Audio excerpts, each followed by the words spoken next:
Hello दोस्तों, welcome to zero I S में आपका स्वागत है। दोस्तों, हम लोग डेली जो है ईपीएफओ का एमसीक्यू कर रहे हैं। ये हमारा क्लास नंबर 8 है। ठीक है, अभी तक हम लोगों ने industrial relations, labour law, social security के क्वेश्चंस को देखा है, इंग्लिश के क्वेश्चन को देखा है। ठीक है, इसके अलावा हम लोगों ने हिस्ट्री के कुछ क्वेश्चंस को देखा है, इकोनॉमिक्स का क्वेश्चन देखें। तो डेली जो है हम लोग सब्जेक्ट वाइज कर रहे हैं। अभी हम लोग का पूरा अच्छा लंबा खासा समय है, तो आपको टेंशन लेने की ज़रूरत नहीं है। एग्ज़ाम के होने के पहले, बहुत पहले, 15-10 दिन पहले तक आपको पूरा सिलेबस अच्छे से कम्प्रिहेंसिव तरीक़ा से एमसीक्यू के थ्रू कवर हो जाएगा। ठीक है, तो ये हमारा क्लास नंबर 8 है। आज हम लोग अकाउंटिंग के टोटल 6 टॉपिक को देखेंगे और उससे हमने 6 क्वेश्चंस बनाए हैं और एक क्वेश्चन में एक टॉपिक है। ठीक है, तो स्टार्ट करते हैं दोस्तों आज का क्लास। इस लेक्चर को प्रेजेंट कर रहा हूँ मैं दोस्तों, मेरा नाम राहुल बनवाल है और डेली आपका जीरो आई चैनल पे रात के 10 बजे से 11:30 बजे रात तक आपका क्लास होता है। ठीक है, इसका पीडीएफ जो है आपको टेलीग्राम चैनल पे डेली शेयर कर दिया जाता है। टेलीग्राम चैनल का लिंक इस वीडियो के कमेंट सेक्शन में है। तो दोस्तों स्टार्ट करते हैं आज का class. Let's start the class. तो फर्स्ट क्वेश्चन देखते हैं दोस्तों। एक तरफ देखिए आप, क्वेश्चन हिंदी में है और दूसरी तरफ इंग्लिश में है। फर्स्ट क्वेश्चन बोल रहा है, consider the following statement about the accounting of non profit organisation NPO, गैर लाभकारी संगठन एनपीओ के लेखांकन के बारे में निम्नलिखित कथन पर विचार कीजिए। फर्स्ट बोल रहा है, it generally maintains 3 financial statement. बोल रहा है ये सामान्य तौर पे 3 जो है आपको वित्तीय विवरण मेंटेन करता है, मतलब वो लिखता है। ठीक है, दूसरा बोल रहा है स्टेटमेंट कि specific donations are treated as a liability and are added to that fund in the balance sheet. बोला विशिष्ट दान को दायित्व के रूप में माना जाता है तथा उसे बैलेंस शीट में उस निधि में जोड़ दिया जाता है। नेक्स्ट बोल रहा है, specific grants are treated as liability and are added to the balance sheet. विशिष्ट अनुदानों को देयता के रूप में माना जाता है और उन्हें बैलेंस शीट में जोड़ दिया जाता है। अगर आपको एनपीओ के बारे में पता है, उसके अकाउंटिंग के बारे में, तब तो ये क्वेश्चन, अगर आपने अच्छे से पढ़ा है इस टॉपिक को, तो आपको ये बन जाएगा। और नहीं भी पढ़ा है कोई बात नहीं, अभी हम जब डिस्कशन करेंगे तो आपको एनपीओ का टॉपिक पूरा अच्छे से कंप्लीट हो जाएगा। इसमें तीनों के तीनों स्टेटमेंट दोस्तों वो सही है। ठीक है, तो पूछ रहा है कितने स्टेटमेंट सही है, तो बताइए तीनों के तीनों स्टेटमेंट सही। आंसर होगा ऑल 3, तीनों। ठीक है, अब डिटेल में हम लोग इसका सॉल्यूशन देखते हैं। तो इसका उत्तर जो हो जाएगा दोस्तों सी हो जाएगा, तीनों का तीनों स्टेटमेंट सही है। अब देखिए डिटेल में देखते हैं एनपीओ के बारे में। एनपीओ का फुल फॉर्म है नॉन प्रॉफिट ऑर्गेनाइजेशन, गैर लाभकारी संगठन।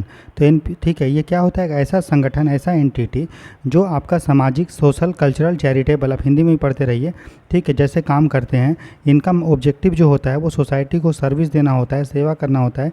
इनका मकसद प्रॉफिट कमाना नहीं होता है। प्रॉफिट ये कमाएगा लेकिन प्रॉफिट कमाने के लिए ये नहीं बना है। एग्जाम्पल जैसे schools, college, hospital, club, trust, NGO, ये सारे जो है एनपीओ कहलाते हैं। इसलिए नाम ही इसका गैर लाभकारी संगठन। तो ये आपका कल्याण के लिए काम करता है, वेलफेयर के लिए काम नहीं करता है। ठीक है ना। उसके बाद इसका जो भी सरप्लस होता है, अधिक से पैसा, ये जो इसको ज़्यादा पैसा अगर मिलता है, खर्चा कम है, तो उस पैसे को वो दोबारा से उसी चीज़ों में लगाता है जो वो काम कर रहा था। मान लीजिए उसने आय, उसका इनकम अधिक हो गया और खर्च कम है, तो जो भी पैसा बचा, ऐसा नहीं होगा कि उसमें जो जुड़े हैं वो रख लेंगे, नहीं होगा ऐसा। वो उनके कार्यों में दोबारा से पुनर्निवेश को वो किया जाएगा। ठीक है, और ये जो भी अकाउंट मेंटेन करते हैं वो कानून के दायरे में करते हैं और ये जो है सोसाइटी रजिस्ट्रेशन एक्ट या ट्रस्ट एक्ट के अंडर में रजिस्टर्ड होते हैं। ठीक है, ये इनके पास अलग अलग फंड होता है और फंड के आधार पे ही इनका जो है लेखा प्रणाली, अकाउंटिंग सिस्टम हमारा होता है। इसके ट्रांजेक्शन्स में जो ट्रांजेक्शन करते हैं उसमें मुख्य रूप से सब्सक्रिप्शन होते हैं। जो इसका सदस्य बनेगा तो वो सब्सक्रिप्शन फ़ी देगा, या इनको डोनेशंस मिलता है, अनुदान मिलता है, या फिर ग्रांट मिलता है, या फिर लिगेसी मिलता है। लिगेसी आप समझते हो कि जैसे कि मान लीजिए आपने अपना संपत्ति को किसी एनजीओ को या एनपीओ को दे दिया, तो उसको लिगेसी बोलते हैं। या फिर एंट्रेंस फी, अगर आप उस एनजीओ में शामिल होंगे तो आपका एंट्रेंस फी लगेगा शुरू में। और सब्सक्रिप्शन क्या होता है, वो मंथली या सालाना आपको लगता है। तो अगर हम देखें कि एनपीओ जो है कौन कौन सा अकाउंट को मेंटेन करता है, तो एक तो ये कैश बुक मेंटेन करता है। कैश बुक, जिसको कैश बही कहते हैं, इसमें जितने भी कैश में वो लेन देन कर रहा है या बैंक के थ्रू लेन देन कर रहा है, सारा लेन देन को, ट्रांजेक्शन को वो कैश बुक में लिखेगा। उसके बाद एक लेजर होता है, लेजर को मेंटेन करता है। लेजर क्या होता है, जो अलग अलग अकाउंट है उसको हम लोग अलग अलग कैटेगरी में बांट देते हैं। जैसे हम लोग बोल देंगे वो एसेट का अकाउंट है, या फिर लाइबिलिटी का अकाउंट है, इनकम का, एक्सपेंडिचर का। मतलब जब हम लोग अकाउंट्स को अलग अलग क्लासीफाई कर देते हैं तो वो जो बुक कहलाता है उसको हम लोग बोलते हैं लेजर। खाता बही बोलते हैं, उसको बोलते हैं लेजर बोलते हैं। फिर एक जर्नल प्रॉपर होता है। जर्नल प्रॉपर में क्या होता है, ये इसको हम लोग स्पेसिफिक जनरल भी, इसको हम लोग जनरल प्रॉपर को जनरल जर्नल भी बोलते हैं। जो कहीं पे लिखा नहीं जाएगा वो आपको जनरल जर्नल प्रॉपर में या जनरल जर्नल में लिखते हैं। इसमें हम लोग एडजस्टमेंट करते हैं, कुछ कमी घट बढ़ गया है, अगर अकाउंटिंग में कैलकुलेशन मिस्टेक हो गया या कुछ छूट गया तो उसमें हम लोग जर्नल प्रॉपर में लिख देते हैं। या फिर डेप्रिसिएशन हो या फिर आउटस्टैंडिंग आइटम्स है ना, बकाया मदों के लिए हम लोग ये लिखते हैं। फिर एक और स्टॉक रजिस्टर वो मेंटेन करता है कि उसके पास कौन कौन सा चीज़ का स्टॉक्स है, कितना उसके पास कंज्यूमेबल है, उपभोग की वस्तु है, मेडिसिन, स्टेशनरी जिसका वो काम करे वो कितना उसके पास। फिर सब्सक्रिप्शन रजिस्टर वो मेंटेन करता है, सदस्यता रजिस्टर जिसमें जो उसके सदस्य हैं, मेंबर्स हैं, उनके सदस्यता का, मेंबरशिप का रिकॉर्ड होता है। अगर हम देखें एनपीओ जो है 3 टाइप का फाइनेंशियल स्टेटमेंट मेंटेन करता है, ठीक है। वित्तीय विवरण, एक को बोलते हैं रिसिप्ट एंड पेमेंट अकाउंट, ठीक है, प्राप्ति और भुगतान खाता। रिसिप्ट एंड पेमेंट अकाउंट में, ठीक है, रिसिप्ट एंड पेमेंट अकाउंट में आप एक काम करिए, मैं करूँ क्या, अब मैं आपको दोनों अगर पीडीएफ अगर खोलूँगा तो शायद छोटा आपको दिखेगा, है ना। तो आपका जो मीडियम है वो वाला पीडीएफ जो है आप खोल के देखिएगा। चलो ठीक है, मैं सामने दोनों खोल देता हूँ। रिसिप्ट एंड पेमेंट अकाउंट में आपको दोनों तरह का ट्रांजैक्शन इसमें होता है, सभी कैश वाला और सभी बैंक ट्रांजैक्शन जो 1 साल के अंदर वो कर रहा है वो आपका रिसीट एंड पेमेंट अकाउंट में होता है। इस रिसीट एंड पेमेंट अकाउंट में प्राप्ति और भुगतान खाता में चाहे वो ट्रांजैक्शन कैपिटल अकाउंट के लिए किया गया हो, पूंजीगत चीज़ों के लिए, या फिर रेवेन्यू आइटम्स के लिए किया गया। रेवेन्यू मतलब जो डे टू डे ट्रांजैक्शन कर रहा है उसके लिए, या कैपिटल मतलब जो कभी कभी होता है, जैसे मान लीजिए कोई एनजीओ है, अगर वो कंप्यूटर खरीदे तो कंप्यूटर उसके लिए कैपिटल होगा। लेकिन वो मान लीजिए एनजीओ काम करता है, लोगों को खाना देता है, तो खाना वाना जो वो खरीद रहा है ना, फूड प्रोडक्ट खरीद रहा है, तो उसका वो रेवेन्यू आइटम होगा। मतलब जो उसके बिजनेस से रिलेटेड है वो रेवेन्यू, और जो कभी कभी उसका जो वो ट्रांजैक्शन लेन देन नहीं कर रहा है, ठीक है, तो उसको हम लोग कैपिटल बोलते हैं, ठीक है। इसके अलावा कैश में अगर वो लेन देन कर रहा है या फिर नॉन कैश में, ठीक है, तो वो भी आपका रिसीट एंड पेमेंट अकाउंट में होता है, ठीक है। और रिसीट एंड पेमेंट अकाउंट में ऐसा नहीं होता है कि हम लोग सिर्फ उसी साल में जो ट्रांजैक्शन हुआ है वही लिखेंगे, नहीं, भले वो पैसा बकाया पिछले साल का क्यों नहीं था या फ्यूचर में पैसा जो मिलने वाला अभी क्यों ना मिला है, सब पैसा इसमें लिख देते हैं। हम लोग ये नहीं देखते हैं कि ये उसी साल का पैसा उसी में लिखना है, नहीं। तो इसमें हम लोग कोई भी डिस्टिंक्शन नहीं करते हैं कि करंट ईयर का पैसा आ रहा है या पास्ट ईयर का या एडवांस डिपॉजिट हो रहा है, उसमें कोई अंतर नहीं करते, सारा चीज़ में लिख देते हैं। ये एक तरह का कैश बुक होता है। कैश बुक में भी हम लोग वही लिखते हैं, ठीक है। पैसा खाली आना चाहिए, भले कहाँ किसी भी साल का किसी भी ईयर का, वो ध्यान नहीं देते हैं। तो पहला होता है रिसीट एंड पेमेंट अकाउंट जो एनपीओ मेंटेन करता है। दूसरा होता है income and expenditure account. Income and expenditure account जो होता है दोस्तों, तो जिस तरह से जो business profit and loss account maintain करता है, लाभ और हानि, उसी तरह से जो एनपीओ होता है, चूँकि एनपीओ तो लाभ और हानि से रिलेटेड नहीं होता है, इसलिए वो मेंटेन करता है इनकम एंड एक्सपेंडिचर अकाउंट। और इनकम एंड एक्सपेंडिचर अकाउंट जो है एक्रूवल बेसिस पे किया जाता है। एक्रूवल बेसिस मतलब भले ही आपको पैसा मिला हो या ना मिला हो, अगर वो उस साल का पैसा है और आपका ट्रांजैक्शन हो गया, भले आप उधार में चीज़ों को क्यों ना बेचे हो क्रेडिट में, या उधार में आपको सामान क्यों ना मिला हो, अगर वो उसी साल का है तो आपको जो है लिखना पड़ेगा। उसी को बोलते हैं एक्रूवल बेसिस, उपार्जन। पैसा कब मिल रहा है कोई मतलब नहीं, अगर वो उस साल का ट्रांजैक्शन है, भले आपने उधार में चीज़ों को खरीदा है या बेचा है, आपको लिखना पड़ेगा, ठीक है। इसमें सिर्फ और सिर्फ रेवेन्यू आइटम्स होता है। तो देखो रिसिप्ट एंड पेमेंट में हम लोग कैपिटल और रेवेन्यू दोनों आइटम को लिखते हैं, लेकिन इनकम एंड एक्सपेंडिचर में चूंकि ये नॉमिनल अकाउंट जैसा होता है, इसलिए इसमें हम लोग उसी साल का लिखते हैं और सिर्फ हम लोग रेवेन्यू आइटम्स का लिखते हैं, चालू वर्ष का, ठीक है। और इसमें जो भी पैसा, अगर इनकम अधिक होगा आपका तो हम लोग प्रॉफिट नहीं बोलेंगे, हम लोग बोलेंगे सरप्लस, और अगर इनकम अगर आपका कम है, खर्चा ज़्यादा है, तो हम लोग बोलेंगे डेफिसिट। तो दो अकाउंट ये मेंटेन किया है NPO, receipt and payment account, और एक हुआ इनकम एंड एक्सपेंडिचर अकाउंट।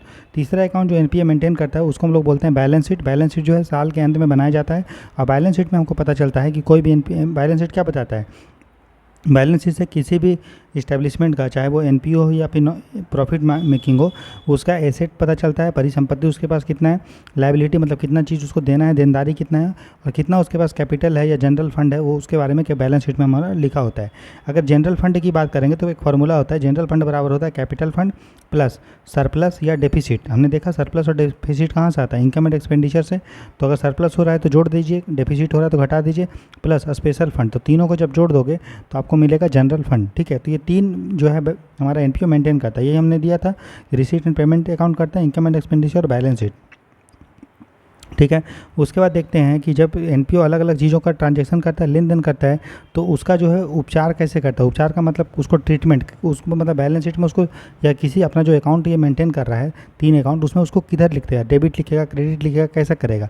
तो अगर मान लो सब्सक्रिप्शन है, ये आपको ध्यान रखना है। अगर मान लीजिए आपने कोई एनपीओ का मेंबर, कोई एनजीओ का या कोई एनपीओ का आप अपने मेंबर बन रहे हैं तो सदस्यता शुल्क मिलेगा, उसको एनपीओ को मिलेगा सदस्यता शुल्क, आप एनपीओ को ज्वाइन करेंगे तो, ठीक है। तो सब्सक्रिप्शन जो हो सकता है, या हो सकता है कि आप उसी साल का हो, मान लिया आप बोल रहे हैं कि ठीक है इस साल में हम आपका मेंबर बनना चाहते हैं, या फिर सब्सक्रिप्शन जो हो सकता है आप मेंबर बन गए हैं लेकिन हो सकता है कि आपने इस साल पैसा नहीं दिया है, आप बोलें कि ठीक हम बाद में पैसा देंगे तो वो जो पैसा एनपीओ को मिलेगा वो एक तरह का एनपीओ के लिए करंट लाइबिलिटी है। क्यों लाइबिलिटी है, सॉरी करंट एसेट है, क्योंकि वो पैसा कंपनी को कहीं से मिल रहा है, ठीक है, राइट। तो जो पैसा कंपनी को मिल रहा है, जो उसका अधिकार था, आप एनपीओ को ज्वाइन किए लेकिन आप बोलें कि अभी हम आपका सब्सक्रिप्शन फी नहीं देंगे, बाद में देंगे, तो वो कंपनी के लिए क्या है, मतलब एनपीओ के लिए क्या है, वो रिसीवेबल है, प्राप्य पैसा है, और वो क्या होता है, करंट एसेट होता है। उसी तरह से मान लीजिए एनपीओ आपने जो है 2-3 साल का पैसा एक ही बार दे दिया, 2026 का भी पैसा भी दे दिया, तो वो एनपीओ के लिए एक लाइबिलिटी का काम करेगा, है ना, एक लाइबिलिटी का काम करेगा, देनदारी का काम करेगा, ठीक है। तो सब्सक्रिप्शन जो होता है अगर वो आपका करंट ईयर का है उसी साल का, ठीक है, तो उसको हम लोग इनकम एंड एक्सपेंडिचर अकाउंट में उसको एडजस्ट करते हैं। अगर मान लीजिए हमको पैसा अभी पैसा आपने दे दिया पिछले साल का, तो उसको हम लोग पिछले साल में लिखेंगे और इस साल में उसको घटा देंगे उतना पैसे को। अगर आपने पैसा मान लीजिए इस साल दिया नेक्स्ट ईयर का, तो हम लोग क्या करेंगे, वो पैसा को अगले साल में लिखेंगे, तो उसी को बोलते हैं एडजस्ट करना। तो ट्रीटमेंट क्या होता है, तो कैसे हम लोग उसको ठीक करेंगे सब्सक्रिप्शन को। अगर हम इनकम एंड एक्सपेंडिचर अकाउंट में हम लोग क्या करते हैं, जो भी पैसा आउटस्टैंडिंग है, आपने नहीं दिया था तो आपको देना था, या फिर एडवांस है आपने फ्यूचर का पैसा दे दिया, तो उसको हम लोग इनकम एंड एक्सपेंडिचर अकाउंट में उसको एडजस्ट करते हैं। उसी तरह से एक होता है receipt and payment account. Receipt and payment account में जितना भी सब्सक्रिप्शन पता हो रहा है, हमने क्या देखा, रिसीट एंड पेमेंट अकाउंट में हम ये नहीं देखते हैं कि कौन से साल का है, बस हम लोग कोई भी साल का हो हम लोग लिख लेते हैं। तो रिसीट एंड पेमेंट अकाउंट में आप उसको पूरा अमाउंट को लिखिएगा। बैलेंस शीट में क्या करेंगे, अगर आपका ये आउटस्टैंडिंग है, अगर आपने पैसा जो है पिछले साल का नहीं दिया था अभी दे रहे हैं, तो आपके लिए एक आउटस्टैंडिंग है, इसीलिए वो, ठीक है, राइट, आउटस्टैंडिंग है तो एसेट हो गया कंपनी के लिए, क्योंकि कंपनी मतलब उसको पैसा मिल रहा है एनपीओ को। और अगर आपने अभी पैसा दे दिया नेक्स्ट ईयर का, तो वो एनपीओ के लिए लाइबिलिटी है, मतलब इसीलिए उसको बैलेंस शीट में लिखेंगे। तो बैलेंस शीट में हम लोग एसेट और लाइबिलिटी को लिखते हैं। तो इस तरह से सब्सक्रिप्शन का हम लोग कहाँ कहाँ कैसे लिखेंगे वो चीज़ है। उसी तरह से में एनपीओ को डोनेशन भी मिलता है, ठीक है, डोनेशन। तो अगर मान लो एनपीओ को जनरल डोनेशन मिल रहा है, मतलब आप एनपीओ में पैसा दे रहे हैं लेकिन वो नहीं बता रहे हैं कि आप इस पैसा को कहाँ खर्च कीजिएगा, तो वो एनपीओ के लिए एक डोनेशन जो है, जनरल डोनेशन, सामान्य दान, वो एक इनकम के रूप में होता है और उसको हम लोग इनकम एंड एक्सपेंडिचर अकाउंट में एनपीओ लिख लेता है। लेकिन मान लीजिए आप बोल रहे हो कि आप ये लीजिए पैसा, लेकिन आप इस पैसे से कुछ बच्चों को बुक्स दीजिएगा, तो वो जो आप स्पेसिफिक डोनेशन दे रहे हो, विशिष्ट दान दे रहे हो, जैसे घर बनाने के लिए या खेल निधि के लिए, तो वो एनपीओ के लिए एक लाइबिलिटी है, क्योंकि एनपीओ जो है उस पैसा को उसी चीज़ के लिए खर्च कर पाएगा, तो इसलिए उसके लिए देनदारी है, देता है। और ये कहाँ दिखाएंगे, स्पेसिफिक डोनेशन को बैलेंस शीट में वो जोड़ेगा अपना। क्लियर है, समझ में आ रहा है। तो यही हमने आपको क्वेश्चन दिया था कि जो स्पेसिफिक डोनेशन होता है वो एक लाइबिलिटी होता है एनपीओ के लिए और वो बैलेंस शीट में उसको लिखा जाता है, ठीक है, क्लियर है। उसी तरह से इंट्रेंस फी है या एडमिशन फी है, जब आप एनपीओ को ज्वाइन करते हो तो आप इंट्रेंस फी देते हो, प्रवेश शुल्क या एडमिशन फी, तो उसको रेवेन्यू के रूप में ट्रीट अगर किया जाएगा। अब ये देखो, अब ये जो है एनपीओ से एनपीओ वेरी करते हैं, और जो एनपीओ है उसके नीति पर डिपेंड करेगा। अगर मान लीजिए वो कोई भी एनपीओ एंट्रेंस फी को या एडमिशन फी को अगर रेवेन्यू के रूप में दिखा रहा है, तो रेवेन्यू किस में दिखाएगा, वो इनकम एंड एक्सपेंडिचर में। अगर लेकिन वो कैपिटल के रूप में, पूंजी के रूप में कर रहा है, तो पूंजी ये सब किस में होता है, वो होता है आपका बैलेंस शीट में, तो वो कैपिटल फंड में उसको ऐड करेगा। तो जो एंट्रेंस फी होता है या एडमिशन फी होता है, वो रेवेन्यू के रूप में अगर उसको एनपीओ दिखाएगा तो इनकम एंड एक्सपेंडिचर में, और अगर वो उसको कैपिटल के रूप में दिखाएगा तो वो बैलेंस शीट में दिखाएगा, ठीक है। उसी तरह से लाइफ मेंबरशिप फी होता है कि आपने जो है पूरा पैसा एक साथ पूरा जीवन भर का आजीवन सदस्यता शुल्क दे दिया, तो बताइए ये जो है पैसा मिल रहा है वो, अब देखिए हमने देखा था जो मेंबरशिप फी आप ले रहे हो पूरा जीवन भर का, तो वो एक तरह का कैपिटल रिसीट है, पूंजी प्राप्ति के रूप में इसको माना जाता है। और चूंकि कैपिटल चीज़ है तो उसको हम लोग बैलेंस शीट में कैपिटल या जनरल फंड में दिखाया जाता है। उसी तरह से लीगेसी, वसीयत। वसीयत क्या होता है कि इस कोई व्यक्ति जब मरने के बाद बोल देता है कि मरने के पहले कि हम जब मर जाएंगे तो ये मेरा जो प्रॉपर्टी है ये हम एनपीओ को दे देते हैं, तो उसको हम लोग लीगेसी बोलते हैं। वसीयत, किसी मृत व्यक्ति की वसीयत के तहत प्राप्त निधि। तो ये क्या होता है, तो ये जो है एनपीओ के लिए कैपिटल रिसीट पूंजी प्राप्ति के रूप में उसको ट्रीट किया जाता है, और फिर कैपिटल जो फंड होता है बैलेंस शीट में उसको उसमें ऐड किया जाता है। उसी तरह ग्रांट होता है, जो अनुदान होता है। ग्रांट और डोनेशन एक ही है। अगर जनरल ग्रांट दिया जा रहा है, सामान्य अनुदान, तो वो रेवेन्यू इनकम में, इनकम एंड एक्सपेंडिचर में लिखते हैं। और अगर स्पेसिफिक ग्रांट है तो एक लायबिलिटी के रूप में दिखाया जाता है और वो बैलेंस शीट में होता है। फिर है सेल ऑफ ओल्ड एसेट। मान लीजिए एनपीओ के पास कुछ एसेट्स था, जैसे मान लीजिए कंप्यूटर था, उसका बिल्डिंग था, ठीक है, तो उसको वो बेच रहा है। तो बेचने से उसको क्या मिलेगा, पैसा मिलेगा। पैसा मिलेगा तो उसको वो रिसीट के रूप में, प्राप्ति के रूप में revenue and receipt and payment account में, प्राप्तियाँ और भुगतान खाता में दिखाएगा, ठीक है। और अगर मान लीजिए लेकिन वो बेच रहा है और उससे उसको कुछ प्रॉफिट हो रहा है, तो प्रॉफिट को वो लिखेगा इनकम एंड एक्सपेंडिचर में, और पूरा पैसा को वो लिखेगा रिसीट एंड पेमेंट अकाउंट में। क्लियर है, समझ में आ रहा है कि नहीं आ रहा है, ठीक है, क्लियर। तो sale of old asset, old asset को बेच रहा है तो पूरा पैसा को वो रेवेन्यू एंड कैपिटल अकाउंट में लिखेगा रिसीट के साइड, ठीक है, क्योंकि वो प्राप्ति है। और उससे जो प्रॉफिट और लॉस अगर हो रहा है तो वो इनकम एंड एक्सपेंडिचर में वो लिखेगा। उसी तरह से मान लीजिए उसके एनपीओ के पास न्यूज़पेपर है या कुछ भंगार है, ठीक है, कचड़ा है, उसको बेच रहा है, तो वो उसका रेवेन्यू इनकम के रूप में होता है, राजस्व प्राप्ति। और राजस्व प्राप्ति जो होता है रेवेन्यू चीज़ को, उसको कहाँ लिखेंगे, क्योंकि ये इनकम है तो इसलिए उसको हम लोग इनकम एंड एक्सपेंडिचर अकाउंट में लिखते हैं। फिर है एक ऑनोरोरियम। ऑनोरोरियम क्या होता है, मानदेय। जैसे कि मान लीजिए कोई एनपीओ है, ठीक है, उसमें कोई व्यक्ति आया, उसको एनपीओ ने सम्मानित करने के लिए उसको मान लीजिए कुछ कपड़ा दिया या मतलब कुछ सामान दिया, मेडल दिया, ये दिया, तो वो एनपीओ के लिए क्या है दोस्तों, एक तरह का खर्चा है, तो ये एक्सपेंस है, इसीलिए उसको इनकम एंड एक्सपेंडिचर अकाउंट में लिखते हैं। तो ऑनरोरियम या मानदेय क्या होता है, किसी भी अतिथि या व्याख्याता को जो पैसा दिया जाता है तो वो एनपीओ के लिए खर्चा है, इसीलिए उसको इनकम एंड एक्सपेंडिचर अकाउंट में लिखते हैं। उसी तरह से कैपिटल फंड क्या होता है, कैपिटल फंड मतलब जितना भी एनपीओ के पास टोटल पैसा जमा हुआ है, ठीक है, टोटल एसेट में से टोटल लायबिलिटी को जब घटा दोगे तो कैपिटल फंड होगा, ठीक है। अगर आप एनपीओ को सरप्लस हो रहा है तो कैपिटल फंड में वो जोड़ेगा। सरप्लस कब निकलता है, हमने देखा इनकम एंड एक्सपेंडिचर अकाउंट में सरप्लस निकलता है, ठीक है ना। तो सरप्लस अगर हो रहा है तो वो कैपिटल फंड में जुड़ जाएगा, और अगर डेफिसिट हो रहा है मतलब एक्सपेंडिचर ज़्यादा है, खर्चा का और इनकम कम है, तो वो डेफिसिट होगा तो कैपिटल फंड में घट जाएगा, ठीक है। उसी तरह से स्पेशल फंड भी बनता है, एनपीओ बनाता है स्पेशल पर्पस के लिए, जैसे स्पोर्ट्स को डेवलपमेंट के लिए स्पोर्ट्स फंड, प्राइज़ देने के लिए प्राइज़ फंड, ठीक है, कोई डोनेशन या इनकम के लिए फंड बनता है। तो ये सब आपको जब स्पेशल बनेगा तो लायबिलिटी के रूप में ट्रीट होता है, ठीक है, लायबिलिटी के रूप में दिखाया जाता है, ठीक है। अब देखिए यहाँ पे जो एनपीओ होता है, जो प्रॉफिट कमाने के लिए काम नहीं करता, और जो प्रॉफिट कमाने के लिए काम करता है, उसके बीच में अंतर। तो एनपीओ जो है वो सर्विस के लिए काम करता है, सेवा के लिए, और प्रॉफिट जो ऑर्गेनाइजेशन होती है, लाभ संगठन, वो लाभ के लिए काम करती है, ठीक है। तो जो एनपीओ होता है वो कौन कौन सा अकाउंट मेंटेन करता है, RNP, receipt and payment account हमने देख लिया, इनकम एंड एक्सपेंडिचर अकाउंट और बैलेंस शीट मेंटेन करता है। वहीं जो प्रॉफिट ऑर्गेनाइजेशन जो प्रॉफिट के लिए काम करती है वो आपका ट्रेडिंग अकाउंट मेंटेन करती है। मतलब रिसीट एंड पेमेंट की जगह वो क्या मेंटेन करेगी, trading account. Income and expenditure की जगह वो क्या मेंटेन करेगी, प्रॉफिट एंड लॉस। और बैलेंस शीट तो दोनों मेंटेन करती है, ठीक है। जो एनपीओ होता है उसको हम लोग प्रॉफिट और लॉस से मेंटेन नहीं होता है, उसको हम लोग क्या बोलते हैं, उसका सरप्लस या डेफिसिट से मतलब होता है, और उस जो प्रॉफिट ऑर्गेनाइजेशन को उसको लाभ और हानि से मतलब होता है। उसी तरह से एनपीओ का जो इनकम है कहाँ से वो पैसा कमाती है, तो सब्सक्रिप्शन से, ठीक है, सदस्यता दान से या डोनेशन, ग्रांट और लीगेसी से। वहीं जो हमारा प्रॉफिट ऑर्गेनाइजेशन तो वो पैसा कैसे कमाएगा, वो किसी चीज़ को बेच के या गुड्स या सर्विस को सेवा दे के। ट्रीटमेंट जो होता है, जो कैपिटल होता है, उसका किस तरह से हम लोग एनपीओ दिखाता है, तो एनपीओ जो है कैपिटल को कैपिटल फंड में दिखाता है, बैलेंस शीट के अंदर में, या स्पेशल फंड में दिखाता है। लेकिन जो हमारा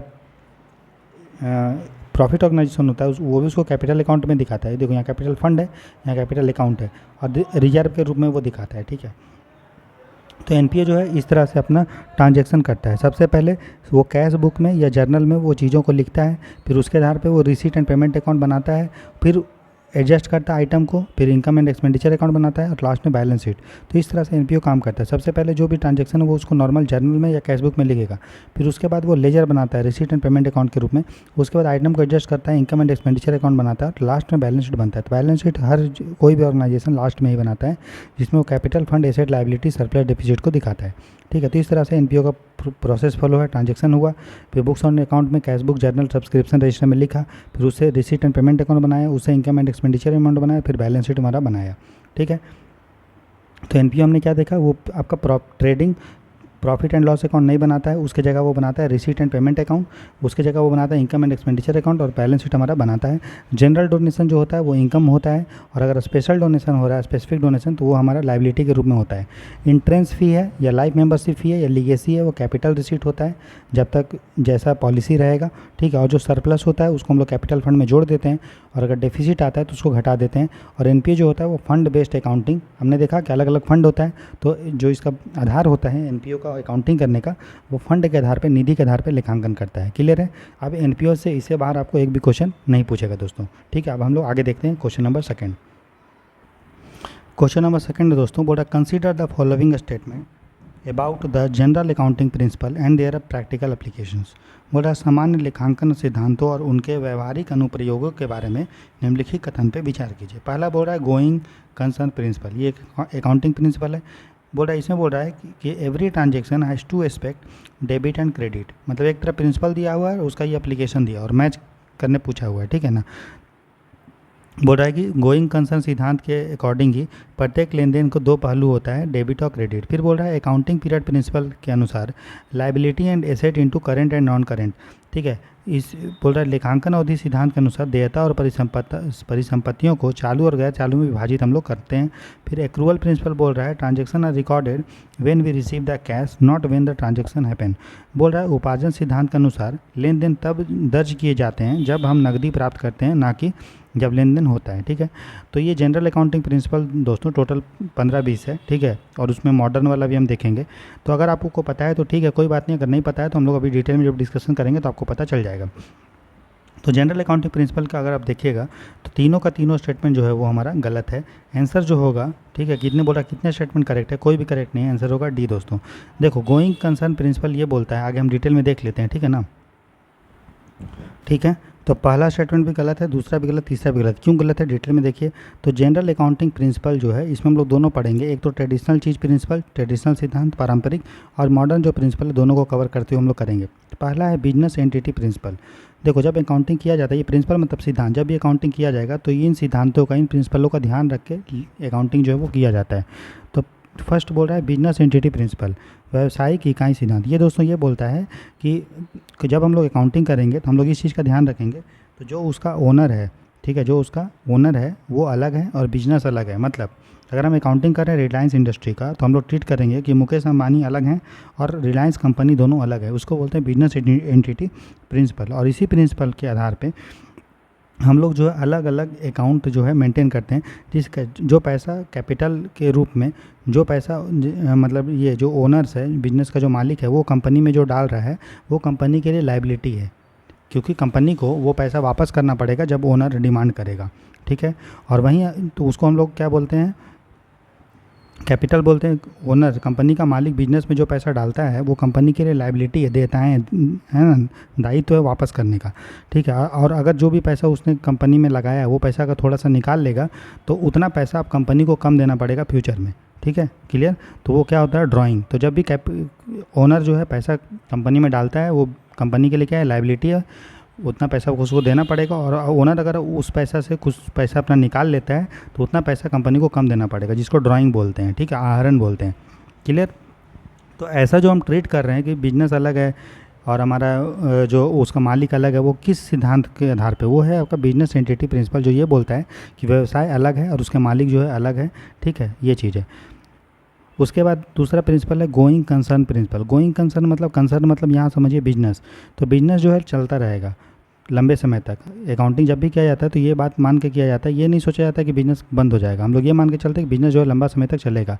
और इसी प्रिंसिपल के आधार पे हम लोग चीज़ों को दो पार्ट में बांटते हैं कि कौन सा हमारा करंट एसेट है या करंट लाइबिलिटी है, मतलब हम लोग इसी साल यूज कर लेंगे, और कौन सा हम लोग लंबे समय में यूज़ करेंगे, मतलब वो आपका नॉन करेंट एसेट या लाइबिलिटी है। ठीक है, तो गोइंग कंसर्न यही बोलता है कि हम लोग जब भी बिज़नेस करेंगे तो ये मान के चलेंगे कि बिज़नेस जो है वो लंबे समय तक चलेगा।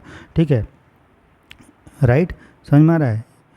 और उसी प्रिंसिपल के आधार पे हम लोग जो है चीज़ों को current asset, non current asset, current liability, non current liability में डिवाइड करते हैं। ठीक है, राइट। कि कौन सा हम लोग इस साल यूज कर लेंगे, इससे हमको पैसा आएगा, कौन सा हम लोग को लंबे समय तक आएगा, वो चीज़ है। ठीक है, तो यह मान लिया जाता है कि व्यवसाय निकट भविष्य में भी चलता रहेगा। परिसंपत्तियों को मतलब एसेट को लागत पर दर्ज किया जाता है, कॉस्ट प्राइस पे जितना पे आपने खर्चा है, और परिसमापन मूल्य पे नहीं, कि उसका लिक्विडेशन होकर कितना पैसा मिलेगा उस पर नहीं। हम लोग शुरू में जितना हम लोगों ने उस चीज़ को ख़रीदा था, कोई एसेट को मान लीजिए ज़मीन खरीदा, कोई बिल्डिंग खरीदा, या फिर कोई गाड़ी खरीदा, तो गाड़ी वाड़ी जो है वो धीरे धीरे करके उसका वैल्यू ख़त्म हो जाएगा। तो हम लोग उसका वो वैल्यू नहीं लिखेंगे कि कितना हमको 10 साल बाद उसका मूल्य रहेगा, नहीं। हम लोग हर साल उसको कुछ ना कुछ पैसा जो है डेप्रिसिएशन उसका करेंगे, मूल्य ह्रास करेंगे। और ये सब हम लोग जो कर रहे हैं लॉन्ग टर्म एसेट के रूप में, ये सब सारा चीज़ वो क्यों कर रहे हैं, ये मान के चल रहे हैं ना कि बिजनेस जो है लंबे समय तक चलेगा। उसी को बोलते हैं going concern principle, going concern सिद्धांत। दूसरा है मनी मेजरमेंट प्रिंसिपल, धन मापन सिद्धांत। ये बोलता है दोस्तों, ये प्रिंसिपल नाम से ही पता चल रहा है, धन मापन, जो चीज़ को आप लोग पैसे में नाप सकते हो उसी चीज़ को जो है हम लोग अकाउंटिंग में लिखेंगे। ठीक है, तो only transaction measurable in monetary terms are recorded, केवल मौद्रिक रूप में मापे जाने वाले योग्य लेन देन इसमें लिखा जाता है। ठीक है, जो क्वालिटेटिव फैक्टर्स है, जैसे मान लो कोई एम्प्लॉई है, उसका वो बहुत ज़्यादा, मान लो 2 एम्प्लॉई है, एक ए है एक बी है, दोनों को सैलरी जो है सेम मिल रहा है मान लो। ठीक है, लेकिन बी जो है ज़्यादा स्किल्ड है, ये ज़्यादा काम कर रहा है, लेकिन सैलरी तो दोनों को आपको दे रहा है। क्या इसका जो स्किल है, जो कौशल है, या फिर इसका जो आपका रेपुटेशन है, कुछ है, आप उसको पैसे के रूप में माप सकते हो? नहीं। तो हम लोग आप उसको लिख भी नहीं सकते हो, है ना, अकाउंटिंग में।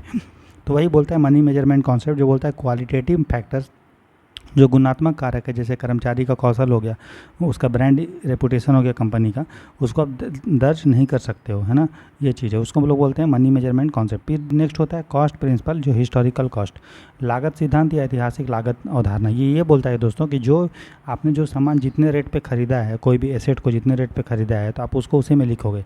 ये नहीं कि आप आज खरीदे और कल का उसका रेट को घट गया तो आप उसको वो अपना बैलेंस शीट में उसको घटाइएगा, वो नहीं होगा, या अपना जो बुक में अकाउंट्स के बुक में उसको घटाइएगा, वो नहीं होगा। उसको बोलते हैं लागत सिद्धांत, ऐतिहासिक लागत। तो जितना पे आपने वो चीज़ खरीदा था परचेज प्राइस पे, ठीक है, क्रय मूल्य पे, बस उसी पे लिखोगे, राइट, ये चीज़ है। अब यहाँ पे आपको देखना है कि परचेज प्राइस, परचेज मान लीजिए आपने कोई सामान खरीदा, ठीक है, कोई मान लीजिए आपने कोई आटा चक्की खरीदा कहीं से, ठीक है, फ्लोर मिल, उसका कुछ ट्रांसपोर्टेशन कॉस्ट लगा ढोने में, फिर उसके बाद आप इस आटा चक्की को कहीं पे इस्टेब्लिश करेंगे, फिक्स करेंगे, उसके बाद आटा को आप इसे पीसेंगे, मतलब गेहूं को पीसेंगे। तो आपने जो आपका जो कॉस्ट प्राइस लगा, जो आपने ट्रांसपोर्टेशन लगा, जो आपको शुरू में इंस्टॉलेशन लग रहा है, सबको मिला के बोलते हैं कॉस्ट। याद रखिएगा। तो कॉस्ट में सिंपल सा आपको कॉस्ट नहीं होता है कि आपने कितने में ख़रीदा, बल्कि इसमें पूरा कॉस्ट हम लोग लिखते हैं जब तक उस सामान को शुरू में चालू करने तक जितना भी खर्च हो रहा है, सारा खर्चा को हम लोग बोलते हैं परचेज प्राइस। ठीक है, तो भले ही वो परचेज प्राइस कल को आपको घट जाएगा, मार्केट वैल्यू हो जाएगा, तो हम लोग उसको ध्यान नहीं देते, उसी को हिस्टोरिकल कॉस्ट बोलते हैं। और इससे आपको ऑब्जेक्टिविटी और रिलायबिलिटी पता चलता है, आपका जो प्राइस है वो आपको चेंज बार बार करने की ज़रूरत नहीं पड़ेगी। तो ये वस्तुनिष्ठता और विश्वसनीयता इससे प्रदान होता है। फिर है डुअल एस्पेक्ट प्रिंसिपल, द्वैत पहलू सिद्धांत। ये बोलता है कि हर जो ट्रांजेक्शन होता है दोस्तों, उसका 2 पहलू होता है, एक डेबिट और क्रेडिट। आगे हम डिटेल में देखेंगे। इसको double entry system of accounting भी बोलते हैं। जैसे कि मान लीजिए आपने मैगी ख़रीदा, तो आपके पास मैगी आया, तो मैगी आपके लिए क्या है, खर्चा। तो एक्सपेंस आपका बढ़ा, मतलब आपका एक्सपेंस बढ़ेगा, तो उसको हम लोग डेबिट बोलते हैं। लेकिन आपका पास जो हाथ है वो आपका, मतलब आपके पास जो कैश है वो गया, तो कैश आपके पास गया, तो कैश आपके लिए क्या था, एसेट था। तो एसेट आपका कम होता है तो वो होता है क्रेडिट। आगे हम देखेंगे। तो कोई भी ट्रांजेक्शन आप कीजिए, एक बार डेबिट होगा वही चीज़ का, और एक चीज़ उसका क्रेडिट होगा। ठीक है, इसी को हम लोग double entry system of accounting बोलते हैं। और जनरली सभी इस्टेब्लिशमेंट, सभी जो लोग हैं, वो जनरली आपका double entry system of accounting होता है, जिसमें कोई भी आप सामान खरीदेंगे या लेन देन उसका होगा, ट्रांजैक्शन होगा, उसका 2 पहलू होगा, डेबिट एंड क्रेडिट। ठीक है, तो उसको बोलते हैं डुअल एस्पेक्ट प्रिंसिपल, द्वैत पहलू सिद्धांत। फिर है अकाउंटिंग पीरियड प्रिंसिपल।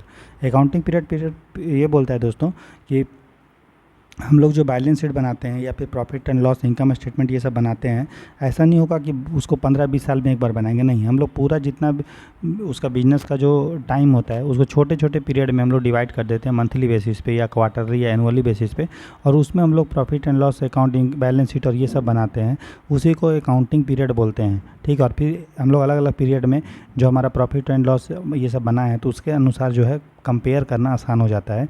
इसीलिए हम लोग पूरे बिजनेस को छोटे छोटे टाइम पीरियड में बांट के ये अकाउंटिंग अपना करते हैं, उसको हम लोग बोलते हैं अकाउंटिंग पीरियड प्रिंसिपल। फिर बोल रहा है कंजर्वेटिज्म प्रिंसिपल, प्रूडेंस प्रिंसिपल्स, रूढ़िवाद या विवेक सिद्धांत। ये बोलता है दोस्तों कि मान लीजिए कल को आपको कोई आपका डिस्प्यूट चल रहा है और आपको लग रहा है कि इससे कंपनी को प्रॉफिट होगा, ठीक है, एक ये केस हो गया। और दूसरा केस ये हो गया कि कल को आप पे केस चल रहा है और आपको लग रहा है कि कल आप हार जाइएगा और आपको पैसा देना पड़ेगा दूसरे वाले पार्टी को, ठीक है।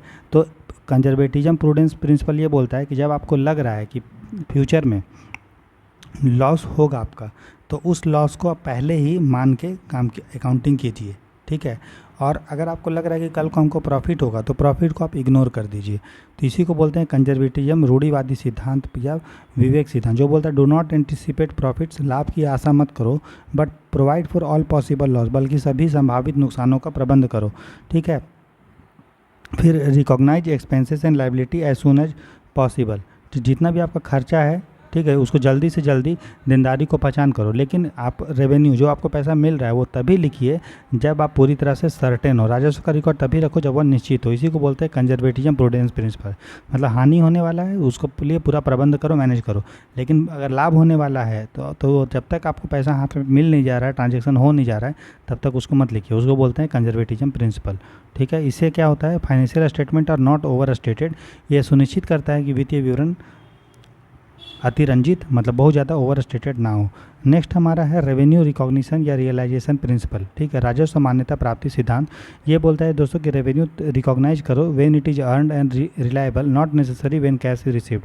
मान लीजिए आपने कोई सामान बेचा, ठीक है, बेचा तो बिजनेस तो ऐसा तो नहीं होगा ना कि बेचा और आपको तुरंत पैसा मिल जाएगा।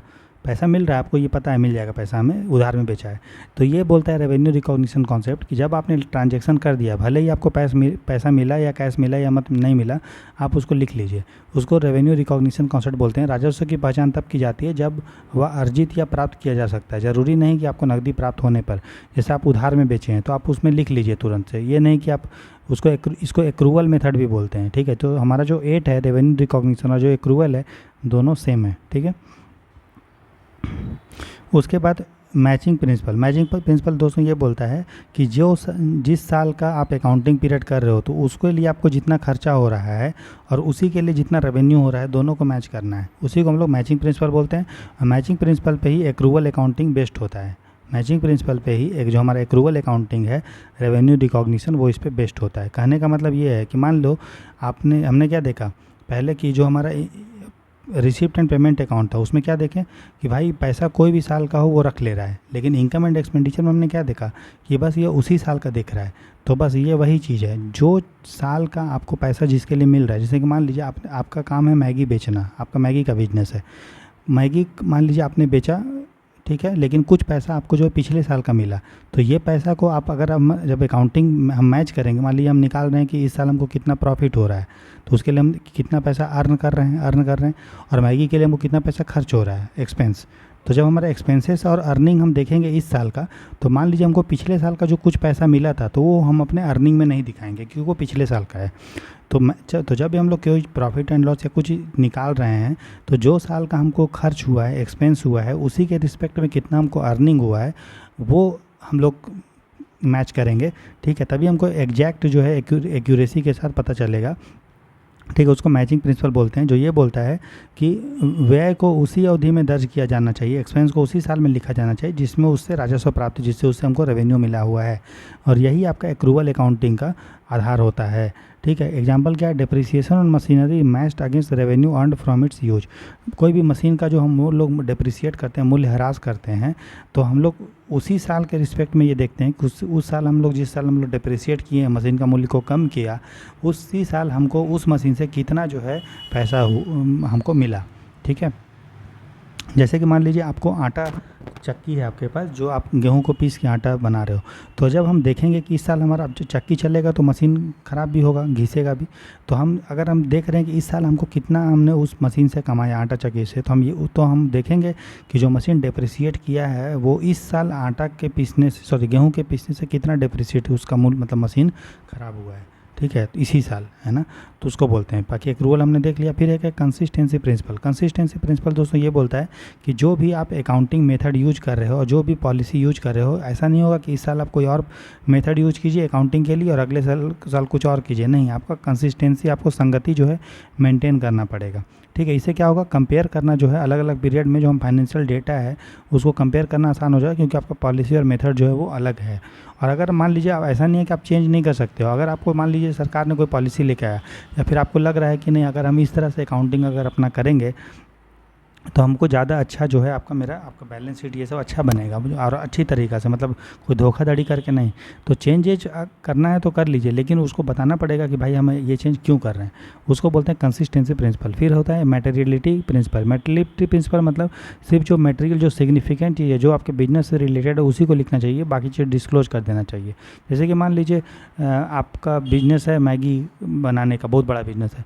आप मान लीजिए आपने एक मीटिंग लिया, मीटिंग में मान लीजिए आपने 5 समोसा लाए, सबके लिए एक एक समोसा लाया, 5 लोग का मीटिंग हुआ और 5 समोसा में ख़रीदने में 100 रुपये लगा। लेकिन आपका बिजनेस जो है करोड़ों में डील करता है। तो हमको ये बताइए जो 100 रुपीज़ आप दे रहे हैं 5 समोसा के लिए 20 रुपीज़ के हिसाब से या 50 रुपीज़, वो आपका 100 करोड़ के बिजनेस में कुछ है ना के बराबर है। तो उसी को मटेरियलिटी प्रिंसिपल बोलते हैं, कि वो बोलता है केवल भौतिक महत्वपूर्ण वस्तुओं को ही दर्ज किया जाना चाहिए। ठीक है, बाकी छोटे छोटे जो आइटम्स है लो कॉस्ट आइटम उसको इग्नोर कर दिया जाना चाहिए। नहीं तो इससे क्या होगा, इतना ज़्यादा ओवरबर्डन हमारा अकाउंट जो है छोटे छोटे डिटेल से, तुच्छ विवरणों से बोझिल हो जाएगा। फिर नेक्स्ट हमारा फुल डिस्क्लोजर प्रिंसिपल, पूर्ण प्रकटीकरण सिद्धांत। फुल डिस्क्लोजर प्रिंसिपल ये बोलता है दोस्तों कि बिजनेस में फाइनेंशियल अकाउंट्स को बनाने के लिए जो जो चीज़ का भी ज़रूरत पड़ता है वो सारा जो चीज़ है वो बताया जाना चाहिए, कोई भी चीज़ को छुपाना नहीं चाहिए। उसी को बोलते हैं full disclosure principle. All relevant and significant information must be disclose in financial statement.